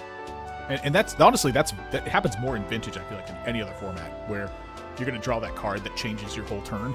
Yeah. Where you look at it and it's like, oh, it changed. Oh, it changed. Oh, it changed. It happens constantly. Mm-hmm. It sure, yeah. It's very dynamic. You like back and forth, and wow, look at these hands here. This could be a banger. Wow. I mean, we talk about power, and this is it. Sandorsh, I have to say, if these are the keeps right now, I mean, Sandorsh has to have the advantage, I think. Yeah, Only one land, but has Bobble, has Ancestral, has Mental Misstep. So the key thing is here that Reed is on the play, and he has a very, very important decision when it comes to which land drop to play turn 1, because that is the difference between holding up Flusterstorm and not holding up Flusterstorm. But then again, as we saw last game, the timing of Ancestral Recall when it comes to your total hand size, you want to do it on the opponent's upkeep. So at that point, the Fluster is back on. So there's a lot of stuff going on here. With regards to the timing. There can be an exception to this, though, for Sandorsh, which is that Bobbles in the situation here. Mm-hmm. There's some draws that you can have that can change that situation. Like, you don't always necessarily just go, oh, well, I cast on my opponent's upkeep. Like, if you have Bobbles and you have a plethora of jewelry. Yeah, it could be Moxen, could be Bobbles, something that kind of clears your hand. I will say, when your main interaction is forced negation, you're even more incentivized to do it on the opponent's turn. So that's definitely what I expect. For sure. That's what I expect here. But let's see. Let's see what he goes for. I would imagine it also depends on the Flusterstorm count in Reed's deck, which I'm not currently 100% sure of. It's usually... Oh, how many? Oh, it's 3. Yeah. From Reed's side. Oh my gosh. Yeah, he's the standard number out of a normal aggressive Doomsday deck. And if he's on that number, I can see why Sandorsh would be worried. So at that point, you might just want to say, okay, if I cast Ancestral Recall and you force to will it, I'll take my Hymn to Torag and just be happy. But this lets you know how much Doomsday I play. Mm-hmm. This deck is too much. Yeah, it is a mouthful for sure. And here, no upkeep play. We kind of let our opponent... We kind of hope Reed taps out. That's kind of the theory here. We hope Reed is playing either a couple of cantrips or a Psychic Frog, so we can resolve this Ancestral Recall with a bit more confidence. So then that's the big thinking here from Sandorsh then, is the difference is that Sandorsh's major turn is going to be that he's using Force as the major counterspell, and that Reed's using Flusterstorm for the major counter spell. So he doesn't want to cast Ancestral upkeep while Reed's got mana. He wants to cast it when Reed doesn't have the mana. Yeah, and there was just a window for that. With the Ponder on the stack, that would have been the perfect time to cast Ancestral Recall. Yeah, very interesting. But now, Reed has a land in play, so now we get flustered. That was key. That's going to be very, very a big difference maker of this match, I feel like. Yeah, that does feel like a bit of a blunder. I think that is exactly the timing you wanted. So, yeah, that would have been so good to shut off Flusterstorm, force Reed's Force of Will, draw 3, and then play a frog with another negation backup. Pretty punishing. Ooh. Yeah. Now that's definitely the punishment there. Drawing Flusterstorm can't develop the board. Oh boy. So the good thing is for Sandorsh is he actually has good tools to prolong this game and not die to Reed's combo part. He actually wants Reed to go Ritual Doomsday because he has his own Fluster. But it actually looks like he just wants to use his mana here and try and stop Reed's development. Funny little thing about the Doomsday deck is you frequently use your Dark Ritual to pay for opposing Flusterstorms. This is obviously the exception to that rule because you have a Doomsday. So now Dark Ritual Doomsday is going to get forced. We force back, then we get forced, and then our opponent is left with a Treasure Cruise, I believe. So, yeah, this is going to be a very low resource game. Curious if Reed actually forces this. I think he will this time. He doesn't have much going on. The other times I've seen Reed be passive with his forces is when he has, other stuff going on, like a frog or a backup powerful spell. Yeah, no doubt. This time, I actually think he realizes that he's closer to a Charbelcher deck than the control deck he's been trying to impersonate the whole tournament. It's a good way to look at it, is when are you a Charbelcher deck versus when are you an actual control deck. And this hurts. I can almost see it in Reed's profile picture here. It hurts to force this because he really wants to prolong this game. Does Reed look like he ever hurts? Nah, he probably looks pretty unbeatable here. Some new superhero here. The Tibetan monks follow the principle of Reed Duke's profile image at the moment. Oh, for sure, for sure. There's some Chuck Norris-esque memes going on there. Okay, so we see the big fight here, and now it just comes down to which card is Sandor going to keep, and I predicted the Treasure Cruise, and it is going to be the Treasure Cruise. It's kind of important to know that he's one card off from building his own Ancestral Recall. Here we go. Still the case. Gosh, this Ancestral getting Flusterstormed was so punishing. Yeah. Reed draw Psychic Frog, are you kidding? Yeah. That is a huge draw. Sandor needs it right now. He draws Snapcaster. Yeah. This is exactly how Reed had a chance this game. Catch the opponent on the wrong foot with the Fluster. Oh, no. Reed, if he connects and draws fuel for the Force of Will here. Blue card will put Reed in a heavily advantageous position. Let's see. Oh, it is a blue card. Oh, that's a disaster for Sandor. It's definitely a domino. Dominoes he doesn't like here. The snowball you don't want to see. Couple of uncastables and the Treasure Cruise in hand. Okay, so at least if you mill over whatever you have on top here, it doesn't matter what it is. You just put it in the graveyard. You don't even need to look at it. that is true. We just need to get rid of that card. This Undercity Sewers is drawing Ancestral Recall. Yeah, exactly. So we need to do that, and then we get forced, and then it's still Psychic Frog, with heavy advantage. So worth noting is we are actually going to exile the Ancestral Recall in our graveyard, so a third land for Snapcaster Ancestral is not a way to come back into this game, but I think we have to believe in this Treasure Cruise. We even had to mill over Fatal Push for this super feel bads. Yeah, brutal. When you see that life tick down by 1 on Magic Online, you're like, yeah. Oh, gosh. That was not... Ooh. Oh, boy. The one of days might be the nail in the coffin. I don't want to foreshadow too much here. You can even put Lurrus to hand here. Just good... oh yeah, absolutely. Resource management here. Undercity Sewers could get bought back here as well. But I think that playing the Lurrus is probably better company. Yeah, that's a good point. So sometimes you want to prioritize the kind of selection off of the sewers. Sometimes you want to prioritize having access to as much mana as possible. So great call. So the Mox does make Days a non-issue, so that's why we play it out. Also, we did not bring back Lurrus on the side of Sandor, so at this point Reed knows what's coming. Gotta have some idea. So Bowmaster is annoying here, so I would imagine that Reed gives the frog flying here, but let's see if that's true. He's got to be looking at that. Wants to get in for damage here. He just needs gas at this point. He's got to dig deeper.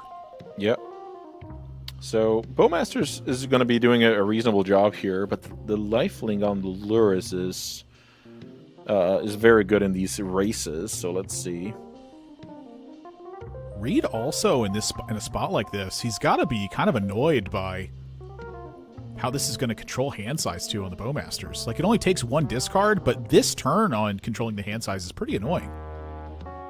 Yes, good point here that Reed actually has to turn the draw into basically just a cycle or a rummage or whatever we used to call that, where we discard a card to draw a card. That is definitely annoying. So I think with that Mox being the draw on the side of Sandor, we still have a game of our hand on our hands here, which is awesome. Reed's going for rummage. He says, I want the damage. Yes, tempo! Because he knows that if the frog gets targeted, he will have to discard anyway. So he'll just take 1 damage himself instead. Pretty cool. Black Lotus the draw, so now we can kind of do a little bit of... I guess it doesn't do a whole lot right now. We just play a Lurrus out. Hey. You're supposed to play the Black Lotus. Wait, is he dazing his own? No, he can't be doing that. Yeah, You can't be dazing your own Lotus for the Undercity, can you? No, at the very least, then you would have played out your... Lotus and kind of paid for it. But it's not, it's not crazy to think about a situation where you daze your own spell for the tiny bit of value. Okay, this game is getting interesting now because Reed kind of has to put away the control deck here because otherwise we can just start... Okay, no, that is a perfect draw. That's a one-of in Reed's deck! Is that the one of Bowmasters coming in clutch? That's out of the sideboard! Yeah. Reed Duke has a one-of Orcish Bowmasters in the sideboard. And this is to bring in to take out cards that you do not need in these styles of matchups. He draws the one-of Bowmasters here, and it's about to clutch the game. Yeah, what a draw here. The perfect scenario for Bowmasters versus Bowmasters is when you can kill the opposing Bowmasters, right? You kind of do a little bit of a Flame Tenkavu impression here and kind of flip the script. Reed is going to be a little bit patient here, and he will probably kill the Bowmaster. The correct way to do this is to kill your opponent's Bowmaster when the Psychic Frog draw triggers on the stack, because at that point it can no longer get Fatal pushed. So you want to go one step further and then do it. So obviously... Oh, wow. He lets... Okay. I didn't see this coming, I must say. So let's see if there's a plan to this. I think he's got a bigger picture in mind. Okay. I wonder... Okay, I guess I'm just going to remain a little bit humble here and see what the Maestro is cooking up. He's got to have a bigger picture in mind. Because Reed could have prevented that Orc army from growing and also saved 1 life point here. Discards the Lotus to play it from the Lurrus. Mm-hmm. Just a good... Ooh, is that a missed damage, or is he doing that because he sees the Scalding Tarn drawn? Yeah, great call. No, another terrible draw on Sandwich's Another delve side. spell with the graveyard being totally depleted from the Stock ups. Cruise. Put the stock ups in while you can. I'm telling you, you're not going to be able to play them all for very much longer. Yeah, stock up would have been awesome in that situation. Sandorsh will have to do with a Lurrus getting cast. So at this point, he can at least compete when it comes to the damage race, but the draw from the draws from Psychic Frog could add up. So obviously Lurrus is the reason here for Reed to not kill the Bowmaster, because it would just come back, right? So Reed is kind of postponing that decision. So Reed is still going to hang on to the Bowmaster here. He's still hanging on to it, yeah, because his opponent has the Lurrus up and running, so... Let's see. He is just saying, you know what? I'm just going to make the... Oh, this is why he's hanging on to it.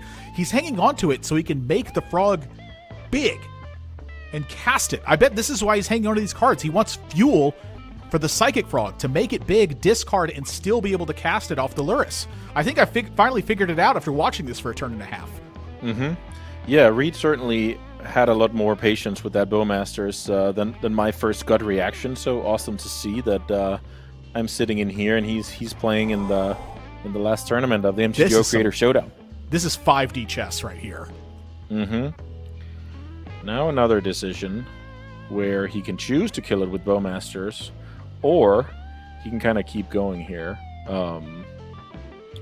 Lurrus and play on the other side of the table just invalidates killing the Bowmasters, really. So I like it if he goes for the same plan as last time. Wow, Reed's breaking out kind of as well here.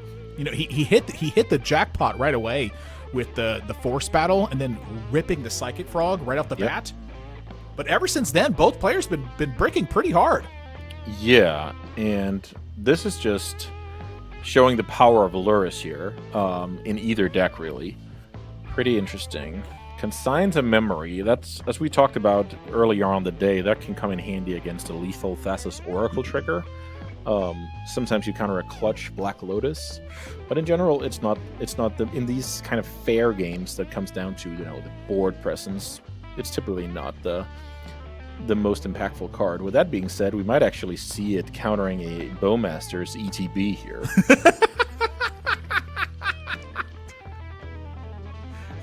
So you don't get the 1/1. You don't get the 1/1, and that 1/1 does not get to trade with my Lurrus after getting pink for 1, so I really like this play. Now you actually have to trade, you know, an actual Lurrus for Lurrus if you want to go down that route. Which I think that Reed is probably willing to do at this point. I think so too. Yeah, wow, this actually turned into a very, very worthy last game of the last match of today. Wow, this is awesome. 2 cards in the graveyard. We kind of have to keep count because Sandor is just trying to count his pennies here in the delve jar so that dig through time can get cast in the near future. So it looks like we are chum blocking the 4/4 because we can just replay it. So I like that a lot. This is a way to kill Sandor's Bowmaster, and I think Reed solved the riddle here. Chum block with the Bowmaster, recast it, and accept that both players have a Lurrus. So Reed is assuming he's going to have lethal here from the hand. His cards are useless in hand, effectively. So let's see. This is lethal, and we get to daze a Snapcaster for the win here. Is that true? 8, 5, 9, 6, 10, 8, keep 9, the 10. daze? Wow. Will he go for it? Because you do end up in a situation where Fatal Push punishes you quite severely. But that would have to be the draw. Sandor hasn't fatal pushed in how many turns now? And now Reed will know that the daze. Also, we could even return a land with daze, so we actually have a bit more than we need, and the opponent also fetched. So, wow! Yeah, Reed is a master. Gets it done here on the back of the daze. The Bowmasters for tempo. Yep. To counter attack instead, to bait Sandoish into a big attack and then to close it out even earlier with the Psychic Frog on top of that. That is a crazy final game that happens here. So this is the thing about it, is that Reed has this crazy opener where he gets a window of opportunity. He draws the perfect card. That's going to happen on either side of the table. But then when both players recover and get into this weird like battle that's happening back and forth, they both start to brick out afterwards. Reed finds a weird opening for this Bowmasters. Yeah. It's good for him to slam it, but it's also good for him to find a different window of attack with it, which is exactly what happens when both players are still finding that spot where they're missing with their attacks. He finds that lethal counterattack with just how many? Was it 4 land in a row he drew afterwards? Yeah, that was amazing to see. The timing on the Bowmasters even getting mildly disrupted by the consigns of memory that was randomly drawn. But of course, then Reed gets to learn about that. They exchange the information, and then he can let both lures survive. So he can recast the Bowmasters, and it turns out he even counted up for lethal with the daze for good measure onto the chum blocker that was trying to desperately prolong the game. So, whew, what a finale. I really enjoyed that one.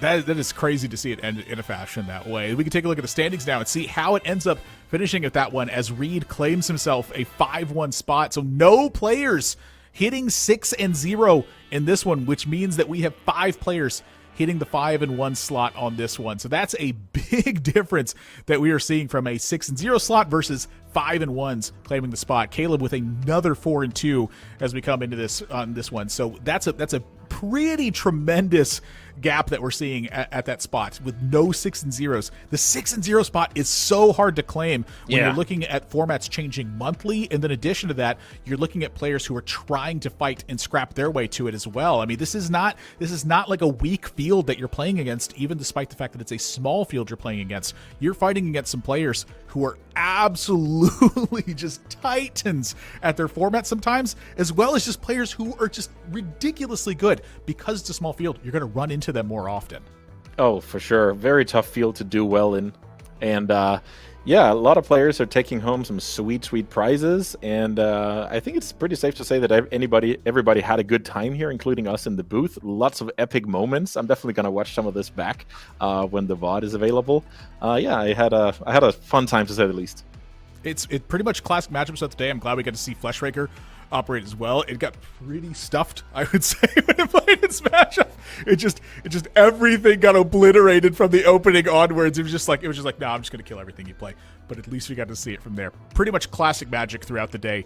Otherwise, on top of that one though. But we have plenty more events for the MTGO Creator Showdown. There were 10 events slated for the year. We have 2 of them now that go down, and the format's changing every single month. April 12th is going to be the next one that you are seeing for it. That's next month in it. April 12th. Mark your calendars for it. The MTGO Creator Showdown. Every single month we're going to be having another every single month we're going to be having another event that's coming into this one. That format's going to be rolling over every single time. So I've had a tremendous time here for the vintage one. Andreas Peterson, where can we find you at? And talk to us a little bit more about the content that you're dropping for it. Yeah, so I do a lot of Magic stuff, very focused on the older formats, Legacy, Vintage especially, so this was right up my alley. I'm at EcoBaronin on X. I also do content on YouTube, so yeah, check me out if you're in the market for some Eternal Magic. I sure am, so I'll be back. I'll be back next time. Vintage Cube now available throughout every single day that you're going to have on Magic Online. It's not just seasonal anymore. Make sure you go and check it out. And if you're new, make sure you check out the articles. As Andrea said, he's dropping them.